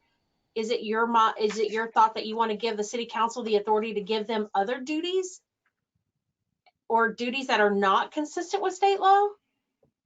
Because there are, Chairman, you of all people know that Board of Adjustment has some specified duties and authority, and there's some things that we need to address in that regard. Today, this would remove that reference to state law. Not that it won't, state law is not going away, but. Well, there's no reference to state law. Well, there is. Well, yeah, I guess there is. It's, and perhaps that ought to just say, except as otherwise provided by state law, the composition authority, the composition authority. I think we may have deleted too much, and I don't have a problem with that. I think that makes perfect sense.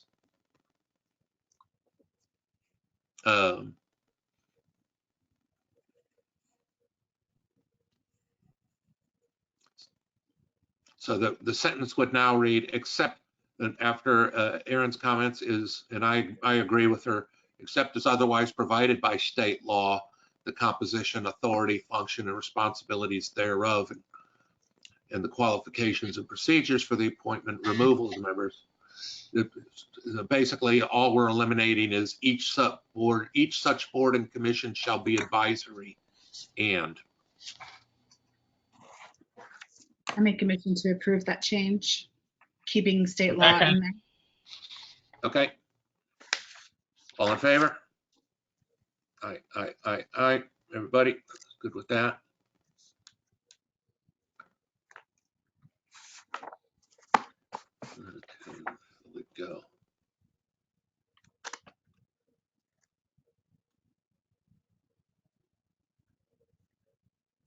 Shoot, oh, that was 7.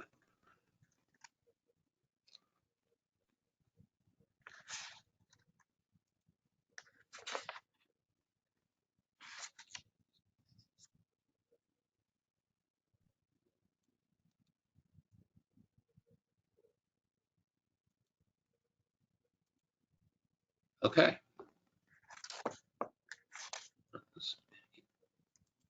We're rolling now. All right. Budget 8.04.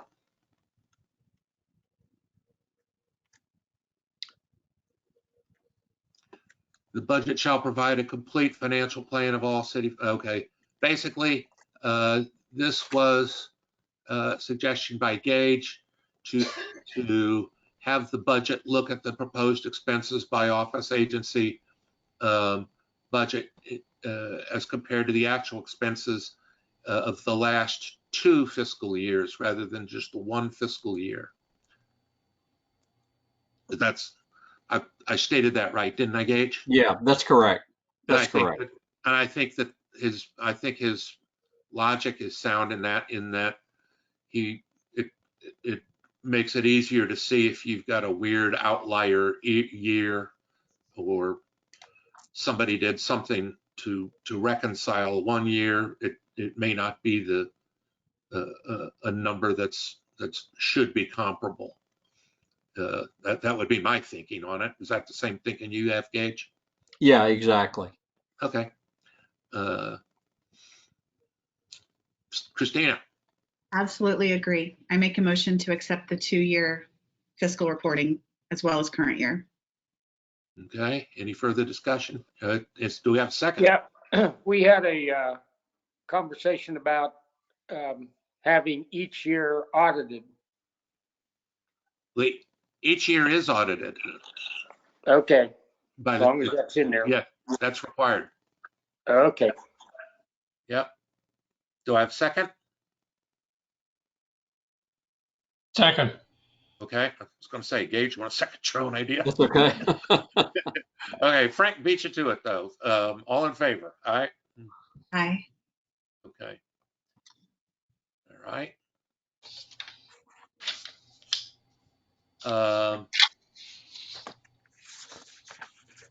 The next is 8.05, City Council action on the budget.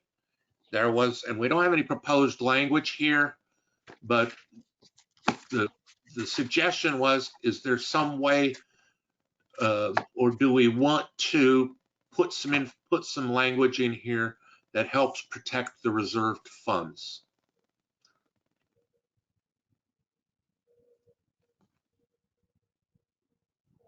Oh, but one thing I've written down, I don't know if this gets us there or not, but it would require a vote of 5 or more to spend more than 50% of an accumulated surplus. Good grief. 50%? More than 50% of a surplus. So you basically you want to add a supermajority for to dig into the reserves for more than 50% of the reserves. That's what you're suggesting? Yeah. It's interesting. Frank? That's huge. You get toward the end of the year and you're trying to get capital improvement projects done. That's an example. And one of the points I would make is there's lots of ways to calculate reserves. And the way we calculate it is in the financial policy that the council adopts with the budget.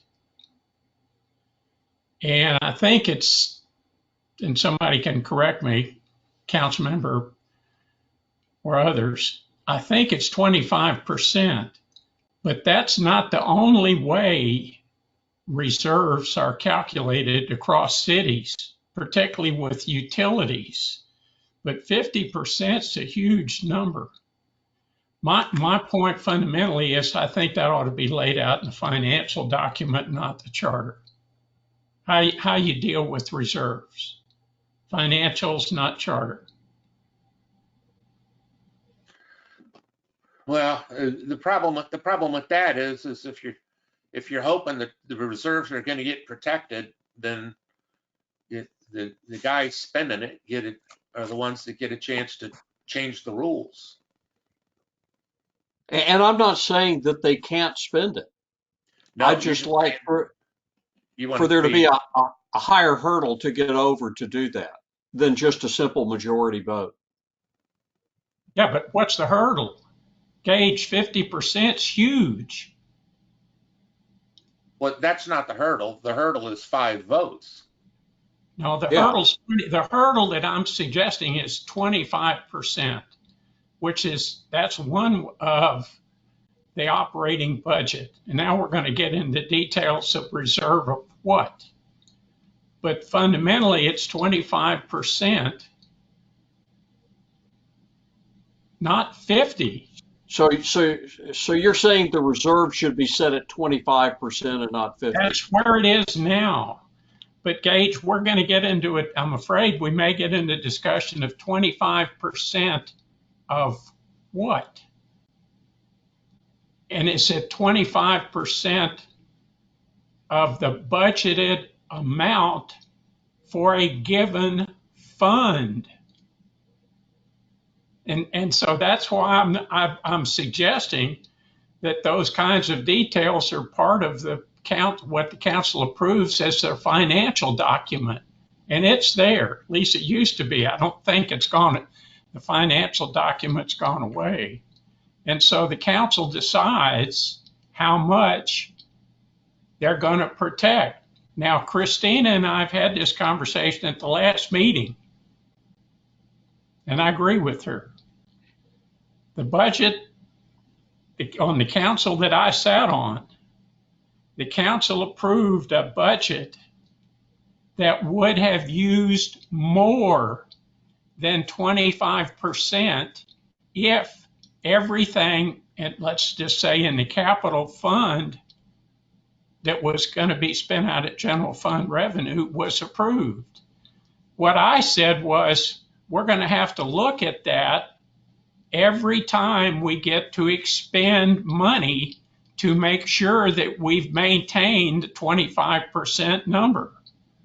And so what we did, I believe, and Christina can correct me if I'm wrong, or if she has a different opinion, is the council actually approved a budget that didn't protect the reserve. And she's nodding her head. My point was, you can't, when you get to spending the money, you have to make it regardless. I think the council has to see that they've still got whatever is that magic number is, 25%, 90 days. But there's also the issue of the different funds, because we have more than one fund. Yeah, the intent was not to try and micromanage the budget. That was not where I was headed. Where I was trying to go is to say, look, if we wind up spending a lot less than what we had originally budgeted and wind up with a surplus against that budget, that to spend more than 50% of that surplus would require a supermajority. I don't agree with that, because I think you ought to be able to spend the money. An example, most recently, I think in Lago Vista streets. If you got the money, spend it, fix the streets. I'm not saying they can't spend it. I'm just saying it would take 5 votes to spend it.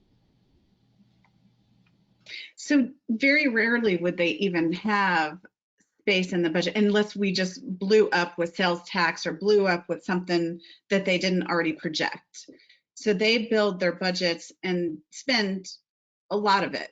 And then on the wish list, the capital, improvements and everything. I mean, I can't see them being 50% surplus with the budget that they build. Now, the projections that they're doing, the income that we're getting in is projections. So, I mean, we might not get that much, or we might get more. So, I mean, that might build us a greater surplus, but. I think we're talking some semantics here. Might have a semantic issue in terms of because there's a difference between a surplus on a year-to-year basis and the reserve fund, whereas a reserve fund might be an accumulation of a few years of surplus, and and I don't know if there is anything called a reserve fund out there. Yep, there is. Oh, okay. Yep. But and is that what goes in it? The surpluses from year to year?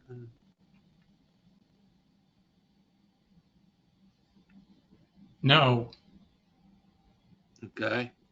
The reserve fund then is no. Yeah, you only have a budget that's for 1 year. And right. So you'll have a bank account. You'll have a bank account with past reserves in it, but that's not a budget. That's not a right. That's kind of what I'm saying is I think we need and I don't know that we can.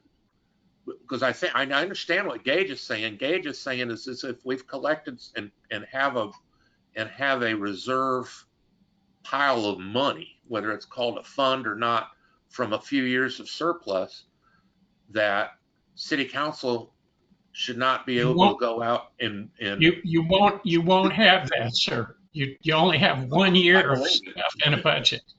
You won't have 2 years. Now you'll have money in a bank account, but the only money you can deal with is the 1 year's worth of money. so an accumulation of reserves is not in a budget. And this is a section on the budget. I see what you're saying. It may be a pile of money sitting somewhere, but it's not in the budget. Is that what you're saying, Frank?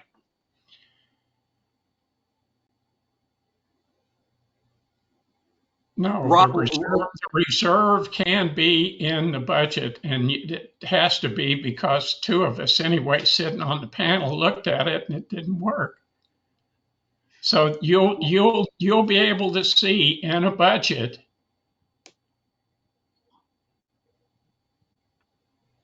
this is too complicated. Hey, Rob, let me.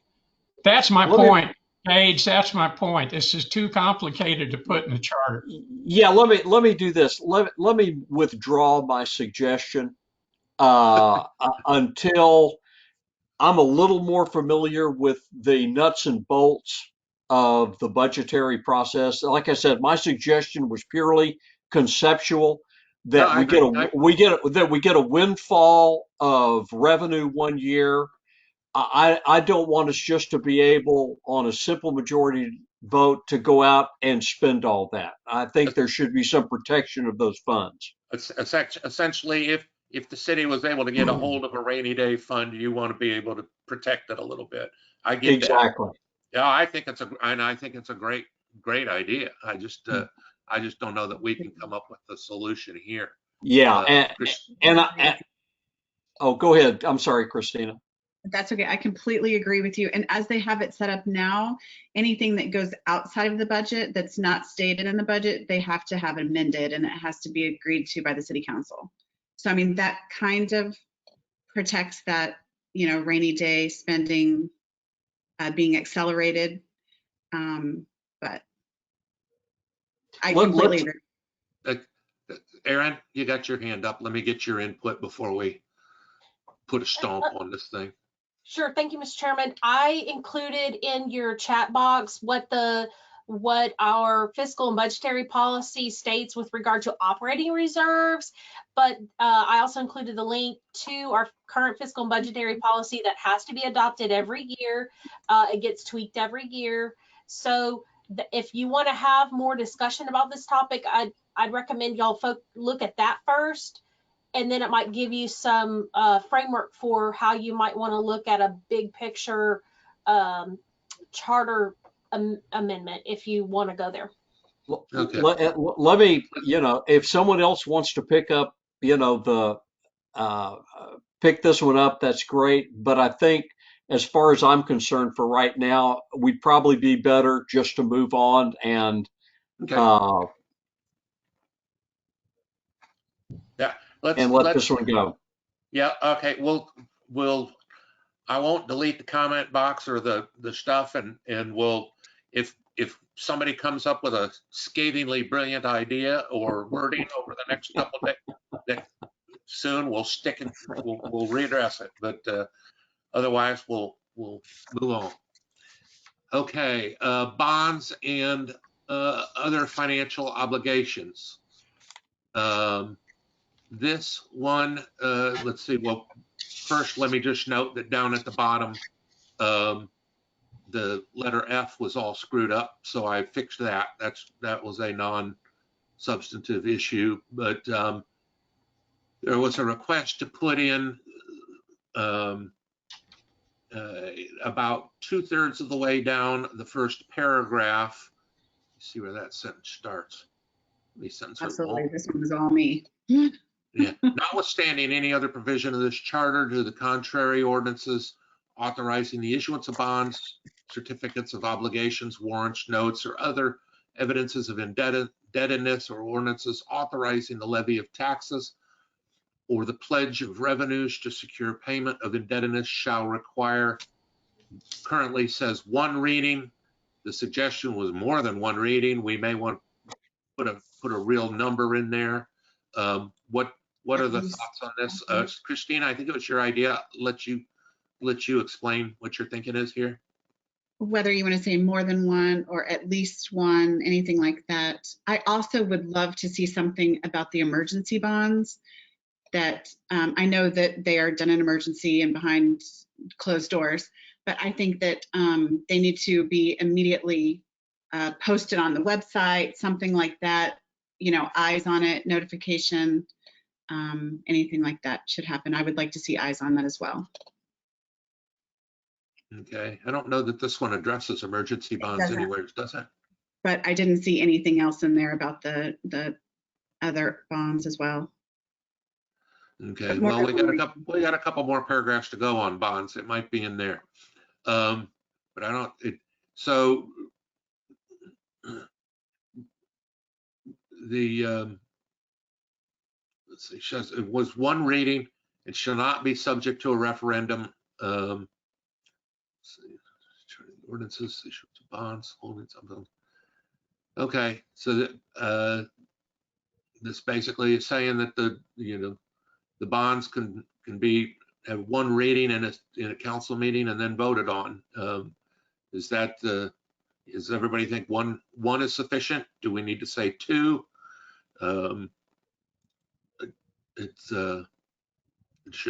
They should at least be posted on the website prior to the meeting. Now they would be on, when the agenda is posted, but is that sufficient for this? Anybody else have any ideas, comments? Gage? Yeah, I think I would think on something like this, there ought to at least be multiple readings. Whether two's the right number or three, I can't tell you, but I think it should happen with more than just one reading. All right.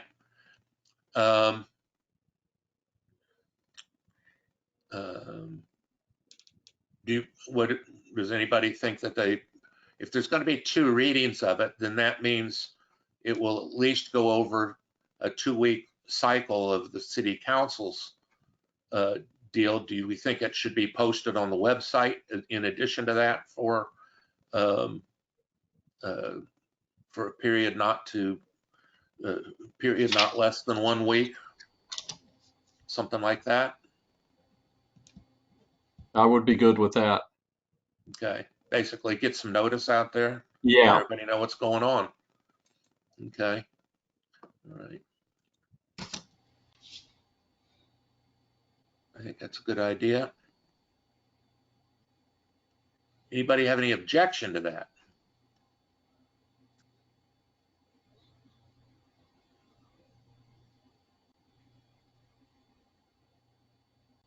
Okay, I'm going to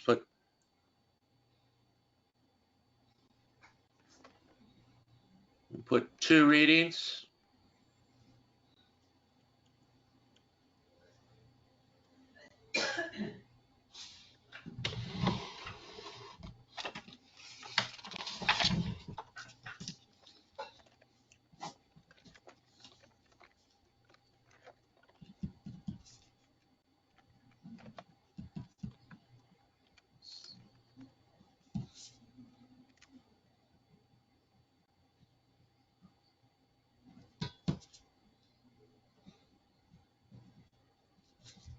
Okay.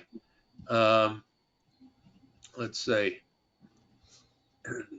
Now the way I've done this, I said shall require 2 readings and shall be posted on the city's website for not less than 1 week.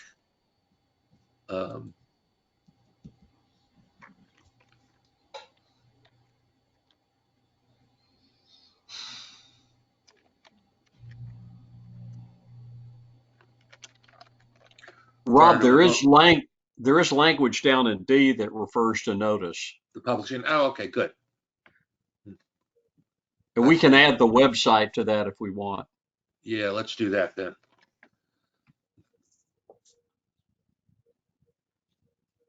published notice shall clearly summarize the relevant statutory provisions providing for a petition and election, give the time, date, and place the hearing will be held, and the time, date, and place for the issuance of the debtors plan.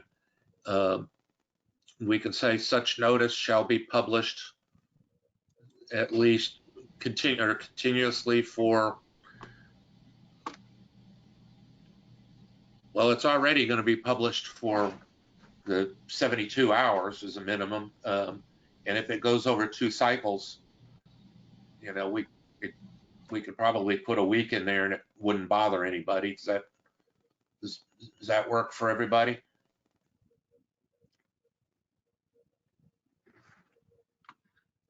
Okay.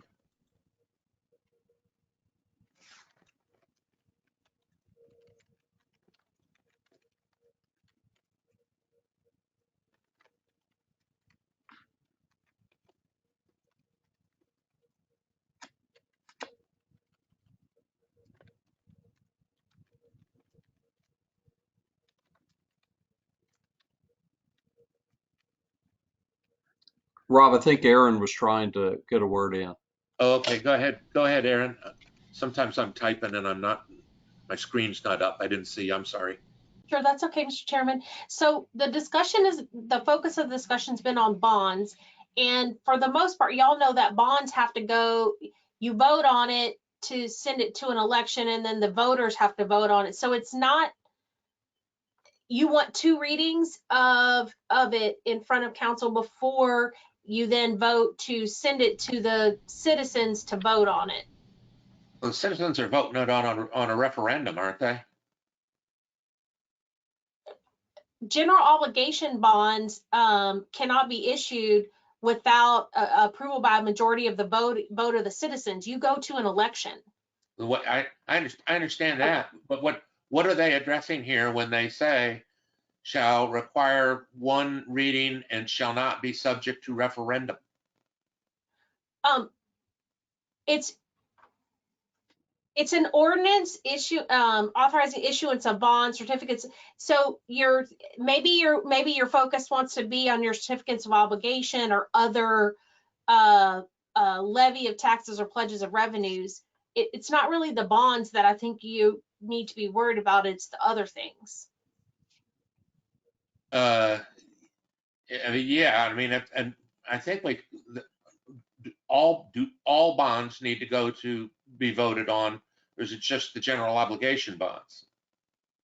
Well, okay, only refunding bonds can be done without a vote of the citizens. That's the only kind that can go through without a vote. All right. If it's a GO. What's a refunding bond? Explain that to me. I think that's what's. Go ahead. Oh, I'm sorry. No, go ahead. Please, go ahead. So refunding bonds happen, for example, it happened with Tessera. It still went through the whole process where the amount used was less than the obligation that was originally established. And so there's a refund process. Okay, that's not incurring any additional debt then. Right. Okay. Thank you. Yeah, I think isn't it just a simple change from 1 to 2? And that's pretty common. If y'all want to have two readings of anything that affects the money, the bonds and financial obligations, that is not an uncommon thing for home rule cities. In fact, a lot of home rule cities require 2 readings of any ordinances or of almost any kind. So yeah, I don't think anybody's got a problem with the 2 readings, so we just wanted to make sure we were covering the other stuff as well. Okay. Shoot, what did I do? And we still want the notice published as well, though, too, right? I think I don't see any problem with that. More notice, the better. Let everybody know. that's already required by law. That's already required? Yes, sir. For how long? So That's depends on what.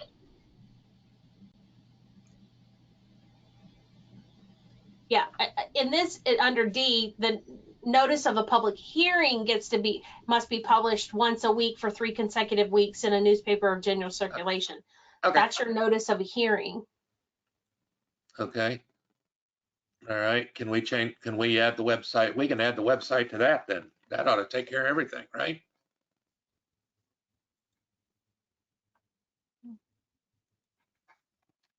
We just say, and on the city's website.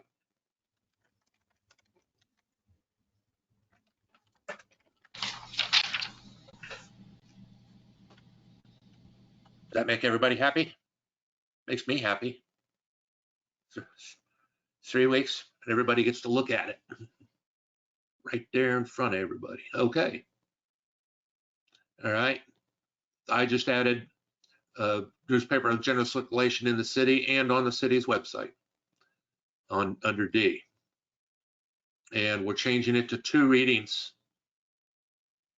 So require 2 readings only. Okay. Not sure why that only is in there, but doesn't bother me that much. But okay. Anybody have a motion on this one? Move to approve as stated by the chair. Okay. A second. Second, all in favor? All right. Great. Well, I knew the second half of this would go fast. 8, speaking of the city's website, that's what we added in 8.11. Oh, wait a minute. I'm in the wrong place. I'm sorry. We did that already. We did that last week.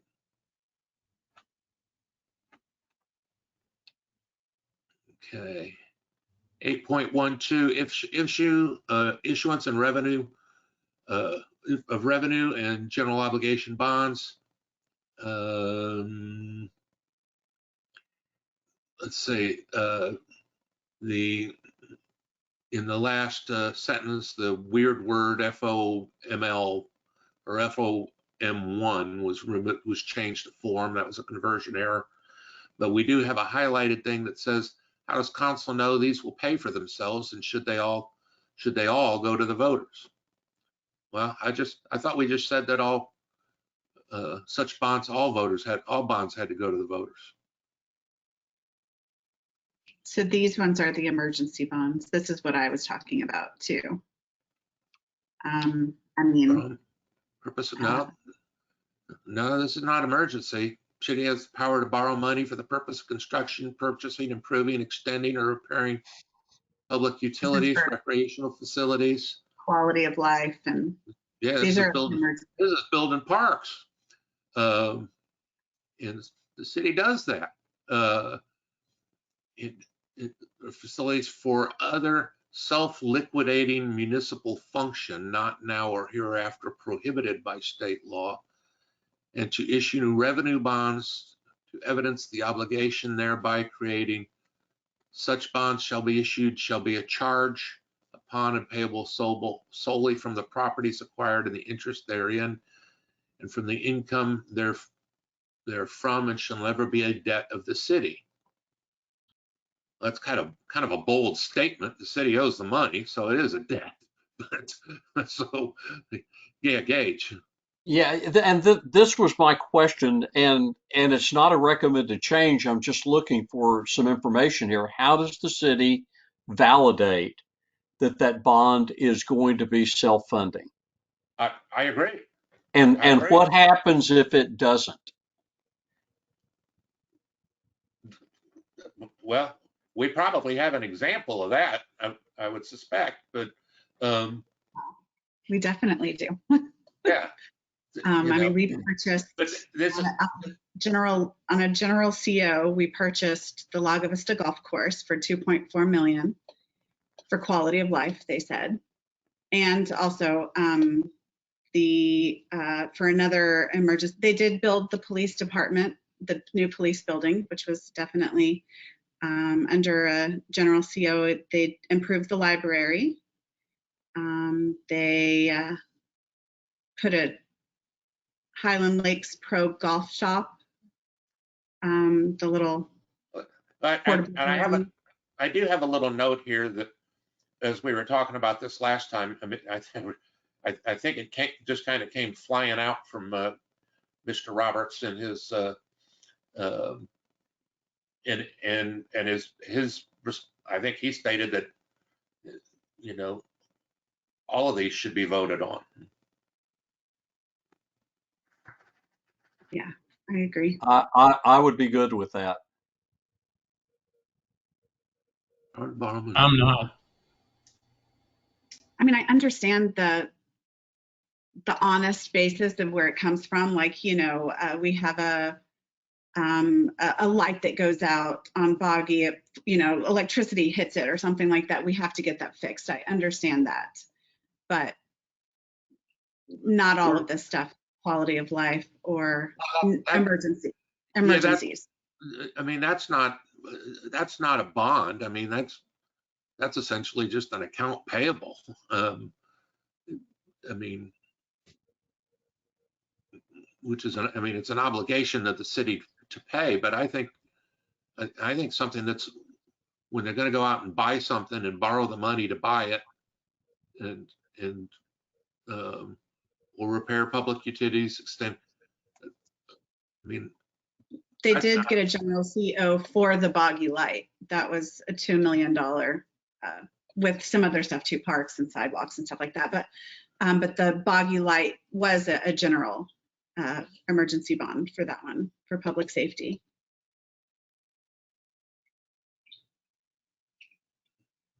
I don't think that was an emergency.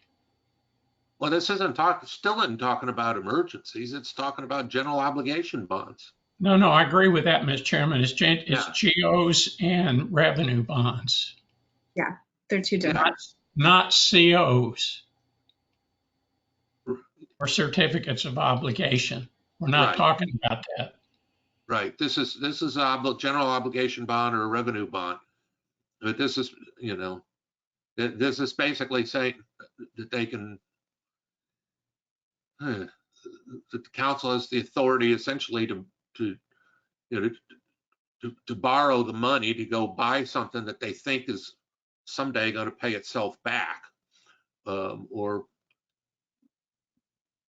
it goes away. Sir, I mean, it's the evidence that it's gonna be paid, not a GO is a general revenue bond. And so that's a bunch of different revenue sources that go into the general fund. Well, and so you have to evidence that you're going to collect enough money to pay off those GO bonds or enough utility revenue for the utility bonds. And of course, you'll get two different folks today that work for the city. When we do bonds, they'll come in and try to make the case that city can do it, etc.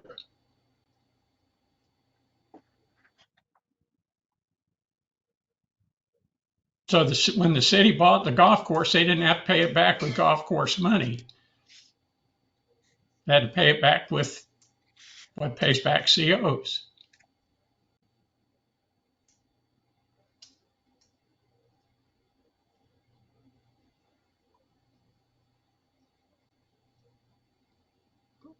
I guess the question then is whether there should be citizen approval of those bonds as opposed to any other bonds. Should those be allowed to go through with just a majority vote of council? I'm okay with that. I would like citizen input, citizen eyes, at least citizen notification. well, they'll get notice of the council meeting is about it. I mean, because they will have to vote on it, and they'll have to do it, and they'll have to do it in open session.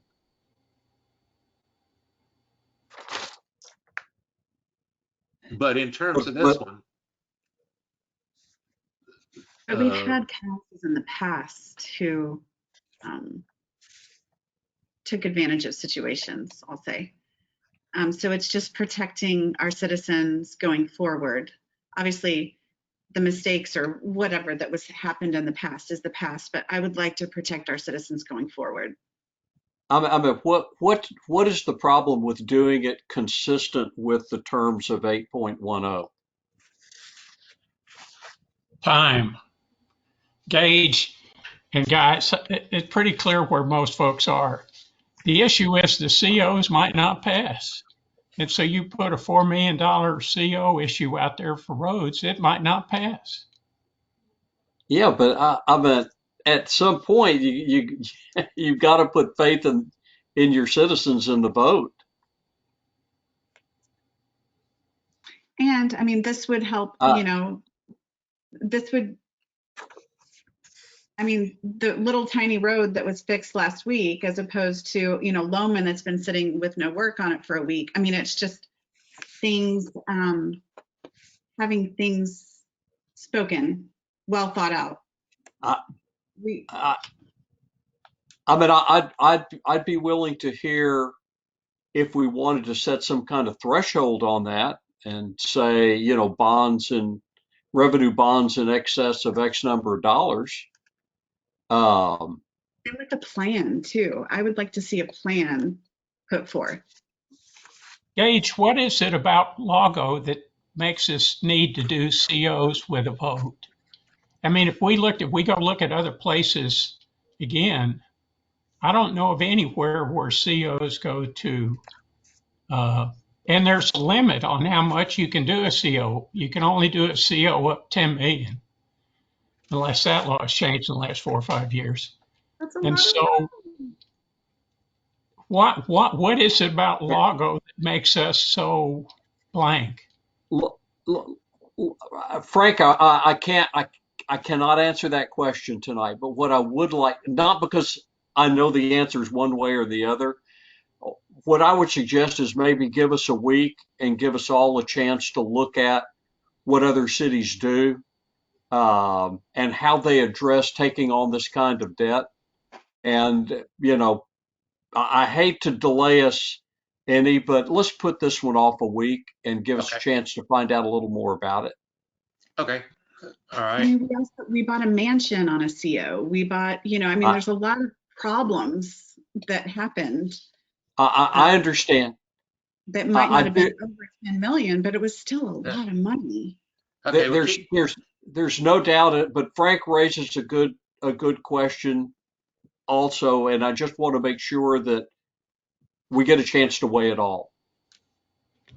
okay. So I'm going to put, because I think the COs fall on, if I'm not mistaken, Aaron, you can correct me on this, but it appears to me that COs is one of the other financial obligations that they're talking about in 8.10, whereas 8.12 is talking only about the revenue and general obligation bonds.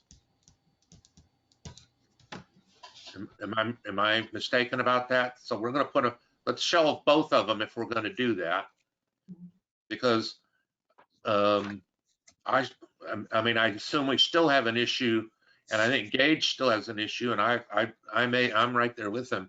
It's certainly not resolved yet as to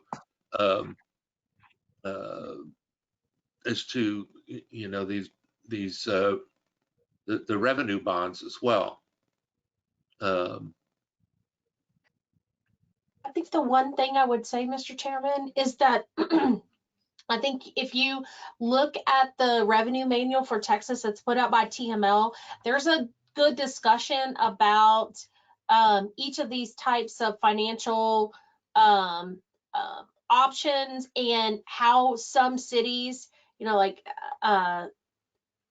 the authority to issue them and the steps.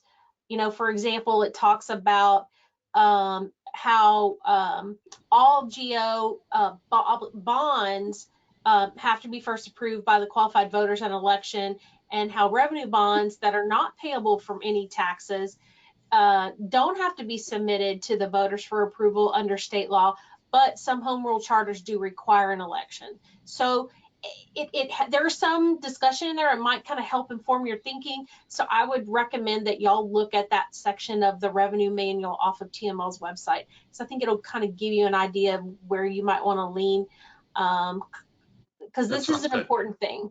It is. It is. All right. Yeah, we can push this one. Let's push this one back. Okay. Guys, I need to step away for about 30 seconds, so don't slow anything down. Keep rolling. Okay. This next one may be self-resolving. We'll move on to 11.09. The power to settle any claims. And Aaron, this falls right in your bailiwick since you're the city prosecutor as well. The only thing I did was add at the end where it says accept suits by the city to recover delinquent taxes or criminal actions. Basically, you do plea bargains all the time, which is effectively settling a criminal action, but it's a little different because you're representing the state there and not the city. But council members might think you're representing the city, and this might give you some additional protection so they don't say you're pleading everybody out too cheap. Because, that sort of stuff gets said around here. The council shall have the sole authority to compromise, settle any and all claims or suits of every kind and character in favor or against the city, except suits by the city to recover delinquent taxes. That's because the county authority does that. And I said, or criminal actions, because you effectively do the plea bargains. Do I agree with you that as the prosecutor, but I'm representing the state in that regard. So I think that it kind of goes back to. I agree with you completely, and I don't think you're representing the city at all. But I was trying to throw you a little shade here in case somebody griped about your plea bargains at some time, because that's sort of folks that don't understand the justice system do that sort of thing. But if you don't have any problem with it, I can take it back out. I don't think anybody else has a bone in this fight. I agree with you that it's definitely something within the purview of the city prosecutor, but I think it might muddy the water. I don't want them to think that there's any authority.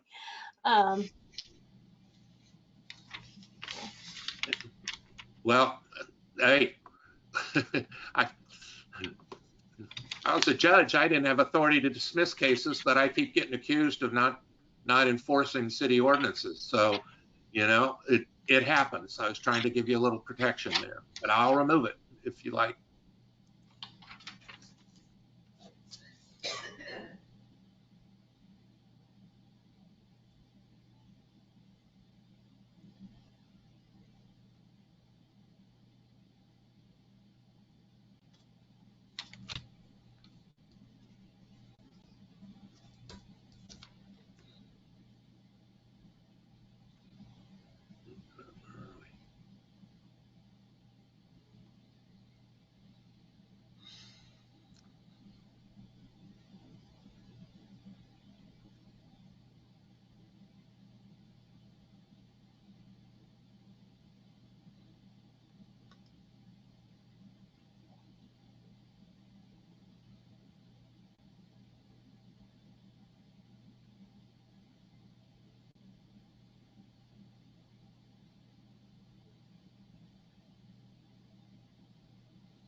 Okay, I have rejected that insertion then.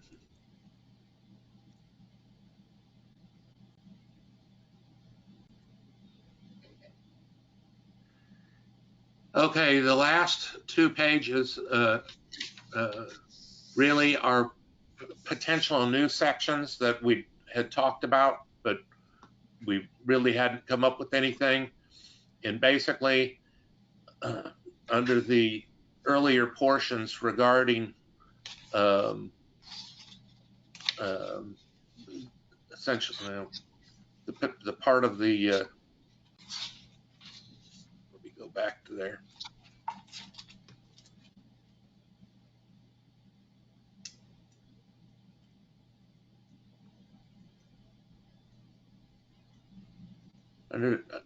Do we want to say that ethically that impose a duty on officials, employees, appointees to, to say something if you see something that is either illegal, violates the charter, violates city ordinances? Christina. I like this. But I wonder what kind of protections that we would offer them. Well, that's the point. I mean, the way it works now is if you see something, you can say something or you don't have to, and so that offers its own quagmire of issues. But yeah, Gage. Just asking the question, is this something that's more appropriate here or in the ethics code? It's definitely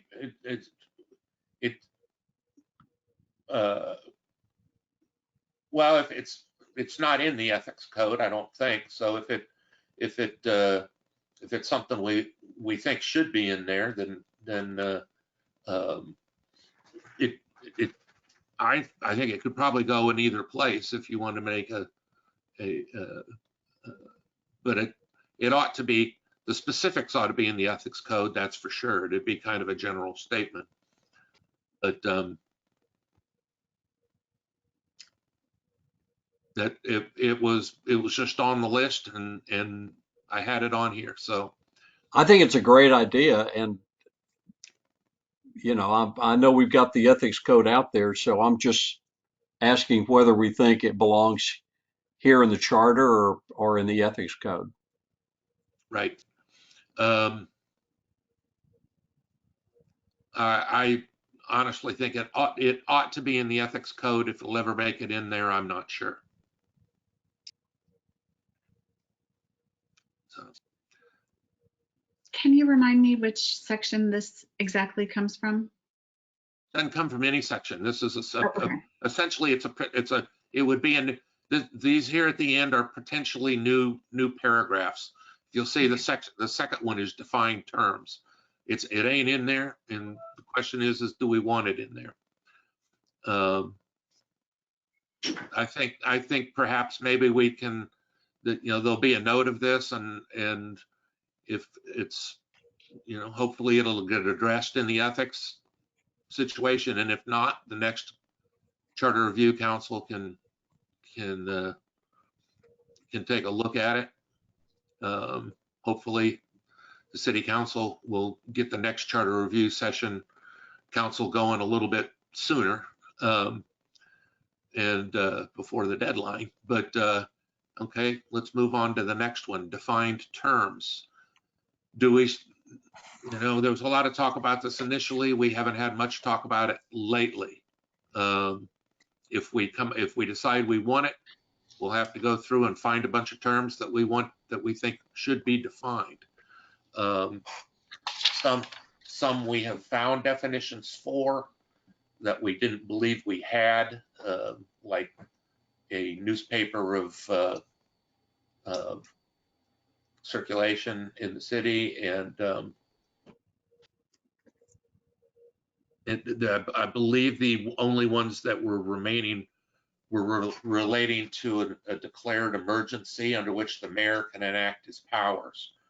And if that's the case, we can probably put it in there, because I looked for one in the legislative stuff, the government code and places like that, and I found stuff for declared disasters, but not necessarily for emergency, so there was not a direct correlation of terms. So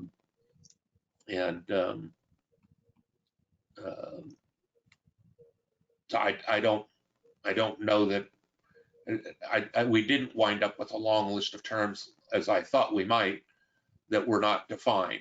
So if the mayor's emergency, when an emergency kicks in, I would suggest we just stick a definition in there if we come up with one.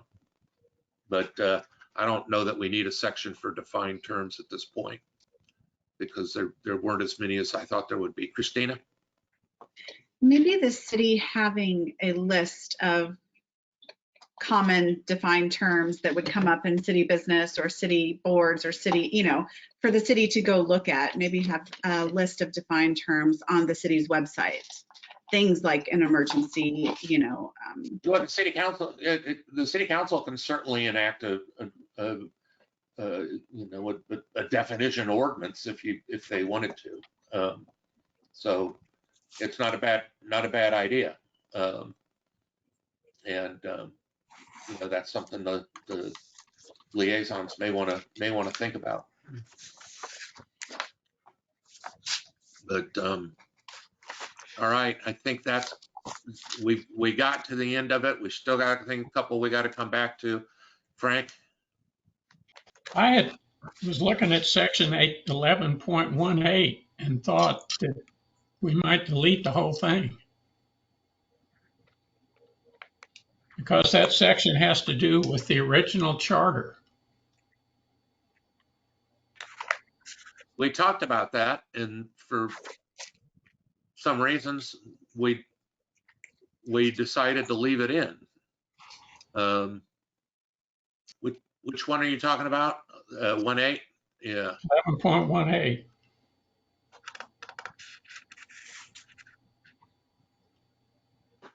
Yeah. Because it's talking about the original charter. We did talk about it in my note. My note was that we decided not to do anything about it because it is talking about the original charter, but it also talks about the but if nothing else, it gives the date of the original charter and when it became fully operable.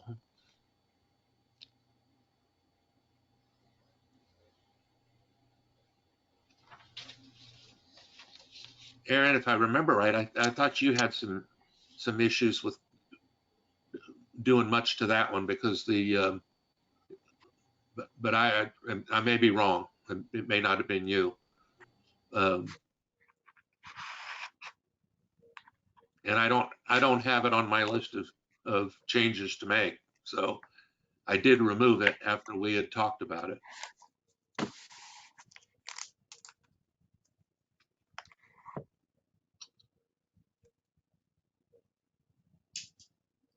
It's not applicable.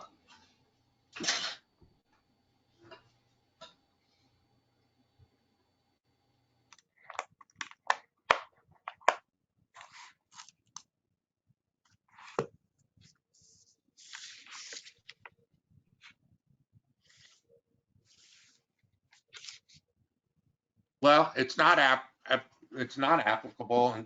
unless the council decides that there's so many changes that the ballot would be too messy and that they just wanted to submit a new charter, in which case they could change the date and leave it in.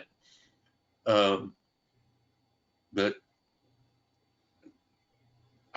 I don't have anything one way or the other. I don't care one way or the other. Are we just talking about the date mention of November 2nd, 2004? Is that all we're talking about? No, he's talking about eliminating all of section 11.18, I believe. Correct, Frank? Correct.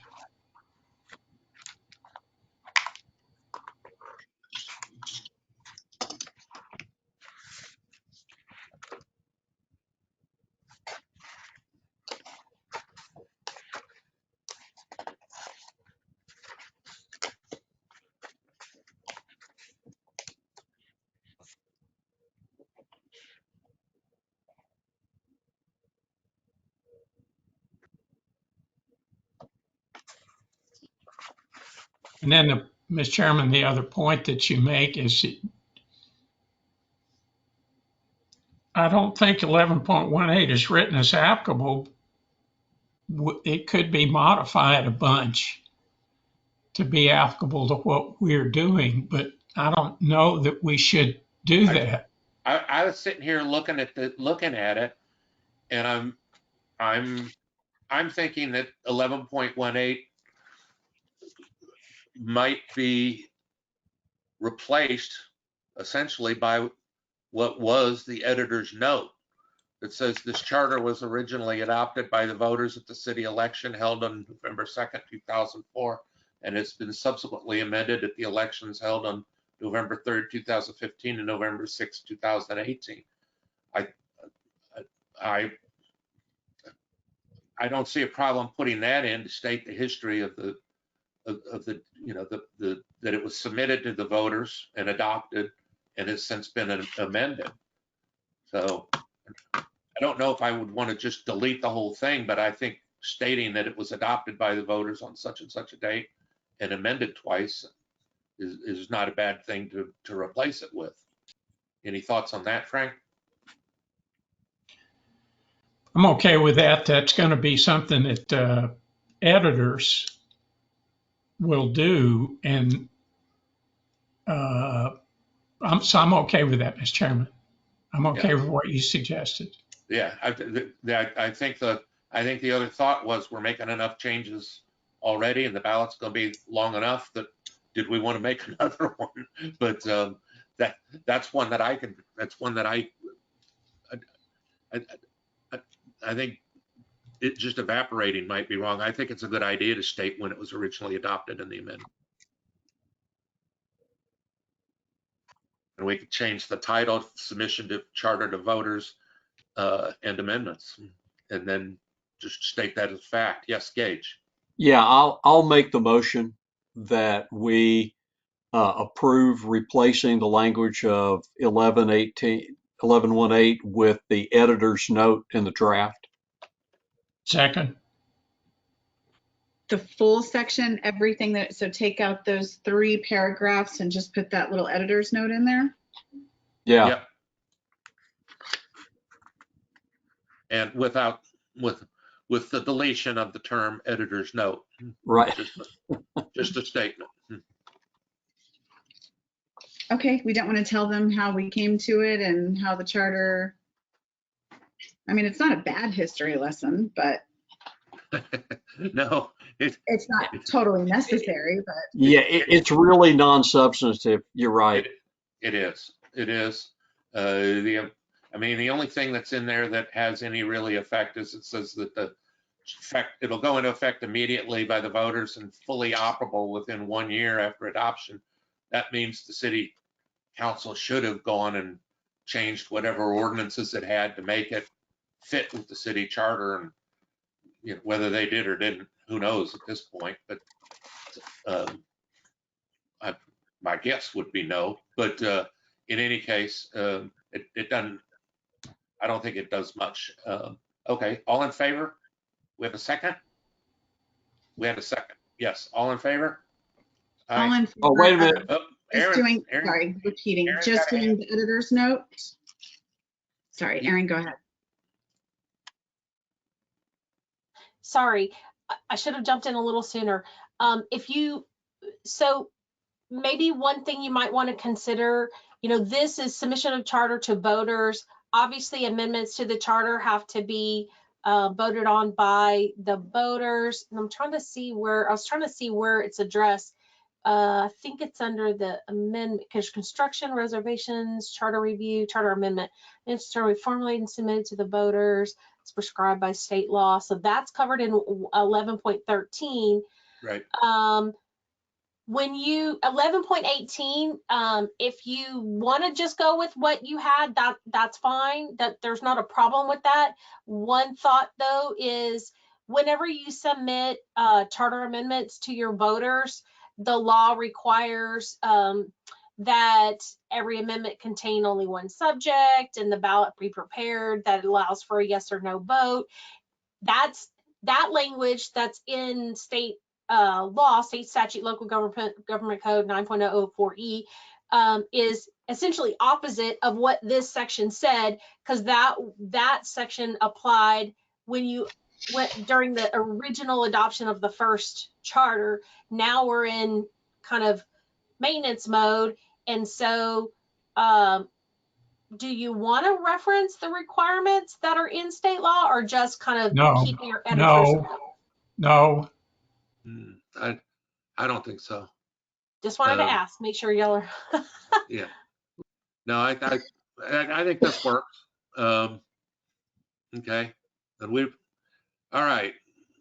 Then we got a motion and a second. All in favor? So the all in favor is to just have the editor's note. I just wanted to clarify. Yes. And we'll change the title to submission of charter to voters and amendments. Okay, sure. Okay. I mean, I think it's informational. Well, because of the earlier changes we made, the old one will have to get saved somewhere, and so people can find it. All right. I think that concludes us for tonight. Do we want to, let's see,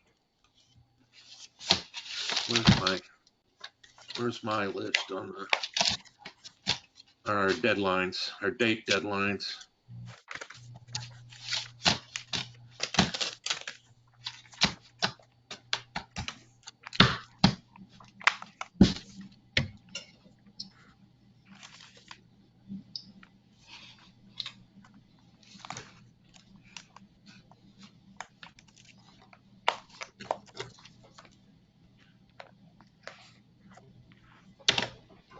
Okay.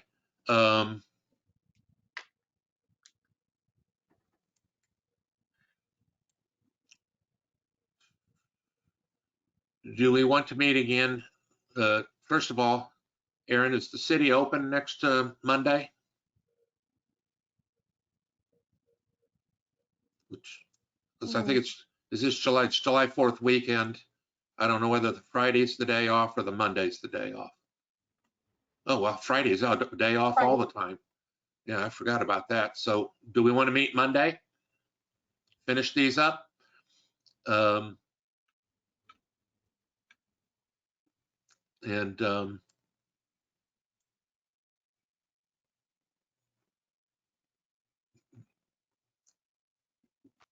then continue to discuss how we're going to present it to the city council and council liaison. Does the city council need an update of what we're doing? We don't want to. I mean, I don't know, it may be a good idea, Judge Durbin, to, oh, I see Aaron's hand up. Yeah, Aaron? Sorry, it took me a second to make sure, double check. July 5th, City Hall is closed. July 5th, City Hall is closed? Yes, sir. Okay.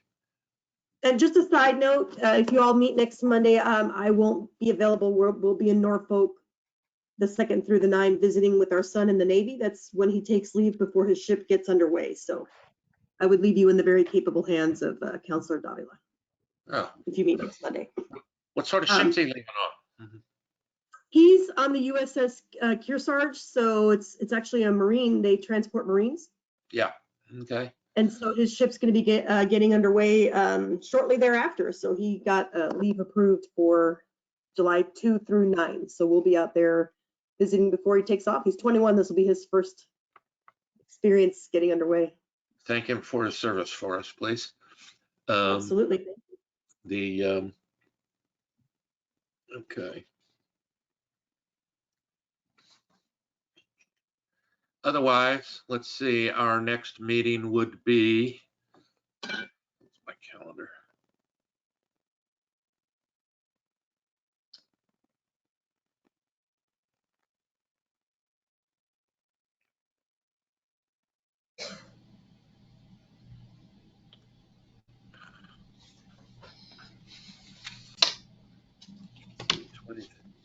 What is their timeline looking like? When do we have to have everything finalized and to them and on the agenda and discussed? Well, I think our last meeting, if I'm not mistaken, is July 12th. Is that, Yeah, July 12th would be the second Monday. yeah, Mhm. which is the next Aaron, if time I'm we not meet would be our last, is that our last meeting? Yeah, I was just going to ask Aaron to confirm. I think that's when we figured would be the last. Is everything has to be, if I don't have the email in front of me, everything has to be ready for the agenda. I mean, for the election. The cutoff is in early August, I believe, or earlier mid-August. And so I remember being limited to having everything in front of council to vote on no later than, I think it was the second meeting in July. That second meeting in July would be the 17th. I mean, the 15th. Yeah. Yeah, If so I'm not mistaken. you're correct, Counselor. So the Monday, the August 16th is the last day to order the general. I'm going to kind of do a backup. August 16th is the last day to order a general election or special election on the measure. So council has to order it by that date. That backs you up to August 5th, which is the last city council meeting, where unless they hold a special call, you back that up, assuming that they take final action at our August 5th meeting. The agenda backup pushes you back to July 29th, which means that that would be the last day that they could get it, July 29th. However, I think that my recommendation to Councilor Davila and Councilor Marion was that the agenda, that this should go no later than the July 15th council meeting, which means the agenda backup deadline is July 8th. So you would want to have your final meeting and get everything agreed upon that week right after July 4th, because we'd have to have the information to Sandra by July 8th for consideration on the 15th. Now, you know, council can hold a special called meeting just to discuss this if they so choose, but you want to give them, you know, we've taken quite a few meetings to go through these things, and you don't want them to, you want to give them sufficient time to really absorb and the changes and make votes on what they want to put on a ballot. So I guess my point is I think we need to squeeze in another meeting between now and the 12th somewhere, a special meeting.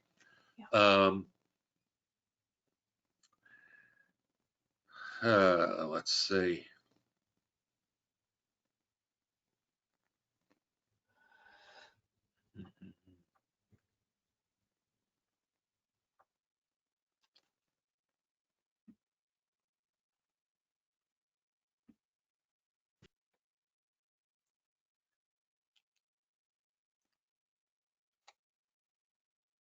Would anyone be opposed to doing a different day on July 5th week, since the 5th is observance of Independence Day? Would anyone be open to maybe like a Tuesday through something other day? I'll make time. Well, let's just start going down the list. Everybody get your calendars out. How does July 6th look? Tuesday. What time are we talking about? The original time, 7 p.m., or are we talking about an early start? Well, I'm open. I mean, the way I would envision it is we come back, we've got these couple of other issues to talk about. We have the method of how we present it to the city council, because we can't just give them a red line and document and say, here you go, guys. Somebody's got to show up and answer questions that they may have, and why we made some of the changes, and I think kind of go through it. Um, I could do a 5 on Tuesday, like we had been doing an earlier day. Does it? Well, let's just do that. Has anybody got a problem with 5 o'clock on Tuesday, July 6th? And if we can, I mean, I'm open. I mean, I'll start at 9 o'clock in the morning if y'all want to grind this thing done. But you know, that's not really doable for a lot of folks. How about this? How about the 6th at 5 o'clock? I can do it. Lucero can do it. Gage can do it. Frank can do it. Carter, can you do that?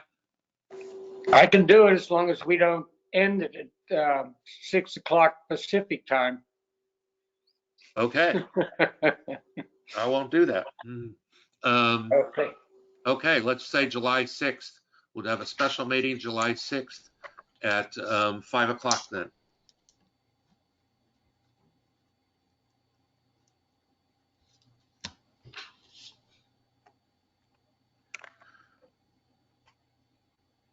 Okay. Yes, Gage. Yeah, just so we know what's in front of us, what deliverables do we need to put in Sandra's hands on the 8th?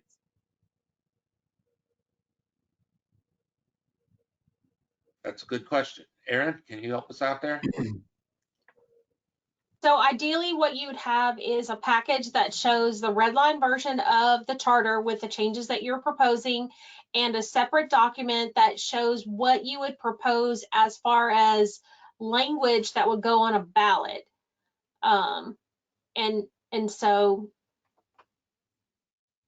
if you don't have that second document, that's what the council would have to develop after they vote on whether or not they want to put those changes forward. Frank may know what they prepared last time, but those are the two things I would expect to see.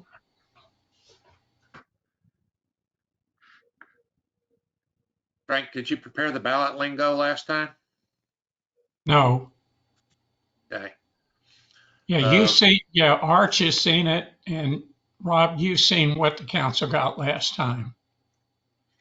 And the ballot language was put together by the council. Okay. Yeah, because I mean, I was putting together the ballot language when, you know, before they have to approve, and what they're going to approve doesn't seem to make a whole heck of a lot of sense. Arch, you hand up? Yes, sir. Let me make a couple of points. The first one is that when you make the presentation of the changes that you're proposing, I would suggest that you have a list of those proposals, not just give us the red line version of the charter as you see it. And that's fine, well and good for you to work from a red line version, but I think it'd be significantly easier for council to look at each of the changes that are being proposed. If you create a list, let me forewarn you that you may have a list of 32 different changes, of which the council will only approve 4 or 5. Okay, so just be prepared for that. I can't really anticipate how many of the changes will be accepted. All of them, I'm sure, that will be well received and considered. But I think the process would be much smoother if you're able to create a list of all the different changes. And the language, I think, is something that comes later. Okay. All right. Mr. Chairman, I'm going to mention something quickly because we're getting pretty close. We are getting close. The charter doesn't require us to work on charter amendments 3 years after the charter was approved. And that's what we're doing. It says 4 years. So we're actually a year ahead. I know Arch and I've had this discussion. Arch? Yes, sir. The charter says that it must be reviewed at least every 4 years. That means it could be 1 year, 2 years, 3 years, but at least 4 years. So the cycle is whatever the council decides is appropriate. Okay. And as far as some communication back going up goes, is next time y'all do this, you might organize your charter review committee a little earlier. And because this is, I mean, this is tight. We're trying to do our best, and we will do our very best. And I think that we will, let's do this July 6th at 5 o'clock.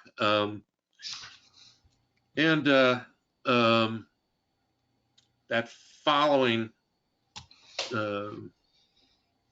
when is our actual presentation to council? I believe it is. I have it on my calendar for the 15th. 15th. So we will have our meeting on the 12th. We'll have a meeting on the 12th, and then we will be there on the 15th. Yeah, I think we'll get it done, guys. But on the 6th, let's really get this stuff wrapped up and talk a little bit about how to present this to council in the best ways possible, so that we stand the best chance of getting the changes. Because we've had a lot of unanimous votes here. I mean, a lot of these haven't been split, and so I think a lot of the changes we've suggested are good ones and not all that controversial. Frank. This is going back to when the packet's going to get put together Thursday the 8th, correct? Or That's can you correct. put it in? It's like, can you get the packet put? I don't think you can get what we're presenting to the council approved on the 12th and get it in the council's packet by the 15th. The posting deadline, you'll miss your posting deadline. Whatever you want the council to review on the 15th needs to be ready to go on the 8th. And so if you get your document done by the 8th, or worst case scenario, before close of business that Monday, it can be included in the packet. And so, you know, you guys had tossed around the idea of potentially having to work over a weekend, but that it would be that weekend that you'd have to do it if you wanted to have it ready for Monday, because it'd have to be ready for before the posted council agenda time. And then if you wanted to discuss how you're going to present it, you could discuss that on the 12th, but essentially it'd be too late if you wait till the 12th, at least for the 15th anyway.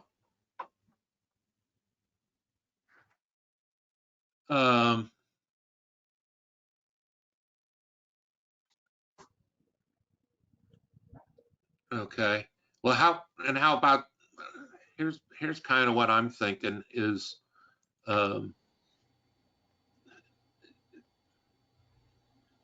if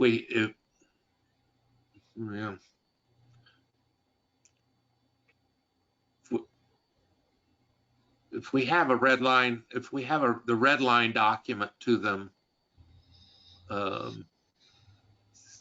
you know, in the packet, could we then have a PowerPoint or something that discusses each of the changes, Aaron? Or something like that's not necessarily in the packet, but is part of a presentation? Sure. I mean, realistically, there's no legal requirement for you to have the document in the packet. The packet Right. itself is not a legal requirement. It's just the notice, right? Right. But if you want to have as much as you can available so that your council members are prepared, and maybe that preparation of the PowerPoint that Monday would be your way to do it, and you can distribute it, we can have it distributed to the council members, and then of course you would, whoever's presenting or crew of Yeah. presenters does that Thursday. Yeah, okay. All right, we can skin that cat when we get to it. All right, let's meet on the 6th and get all the decisions done and wrapped up, and then you know, all the provisions squared away. I will suggest that if somebody hasn't complained about something now, and it's not in the red line, don't bring it up. We don't need any more new stuff. Yeah. Okay. All right. Sounds good. Do I have a motion? Motion to adjourn. Second? Carter seconds. All in favor? Okay. See you guys on the 6th. Thank you. Good night, Night. everybody. Good Happy night. holiday. Good night. Yeah. Have a Reminder, good Judge have a Cook good and I 4th. welcome you in on the 6th. Okay. Shalane, have fun with your son. Thank you so much.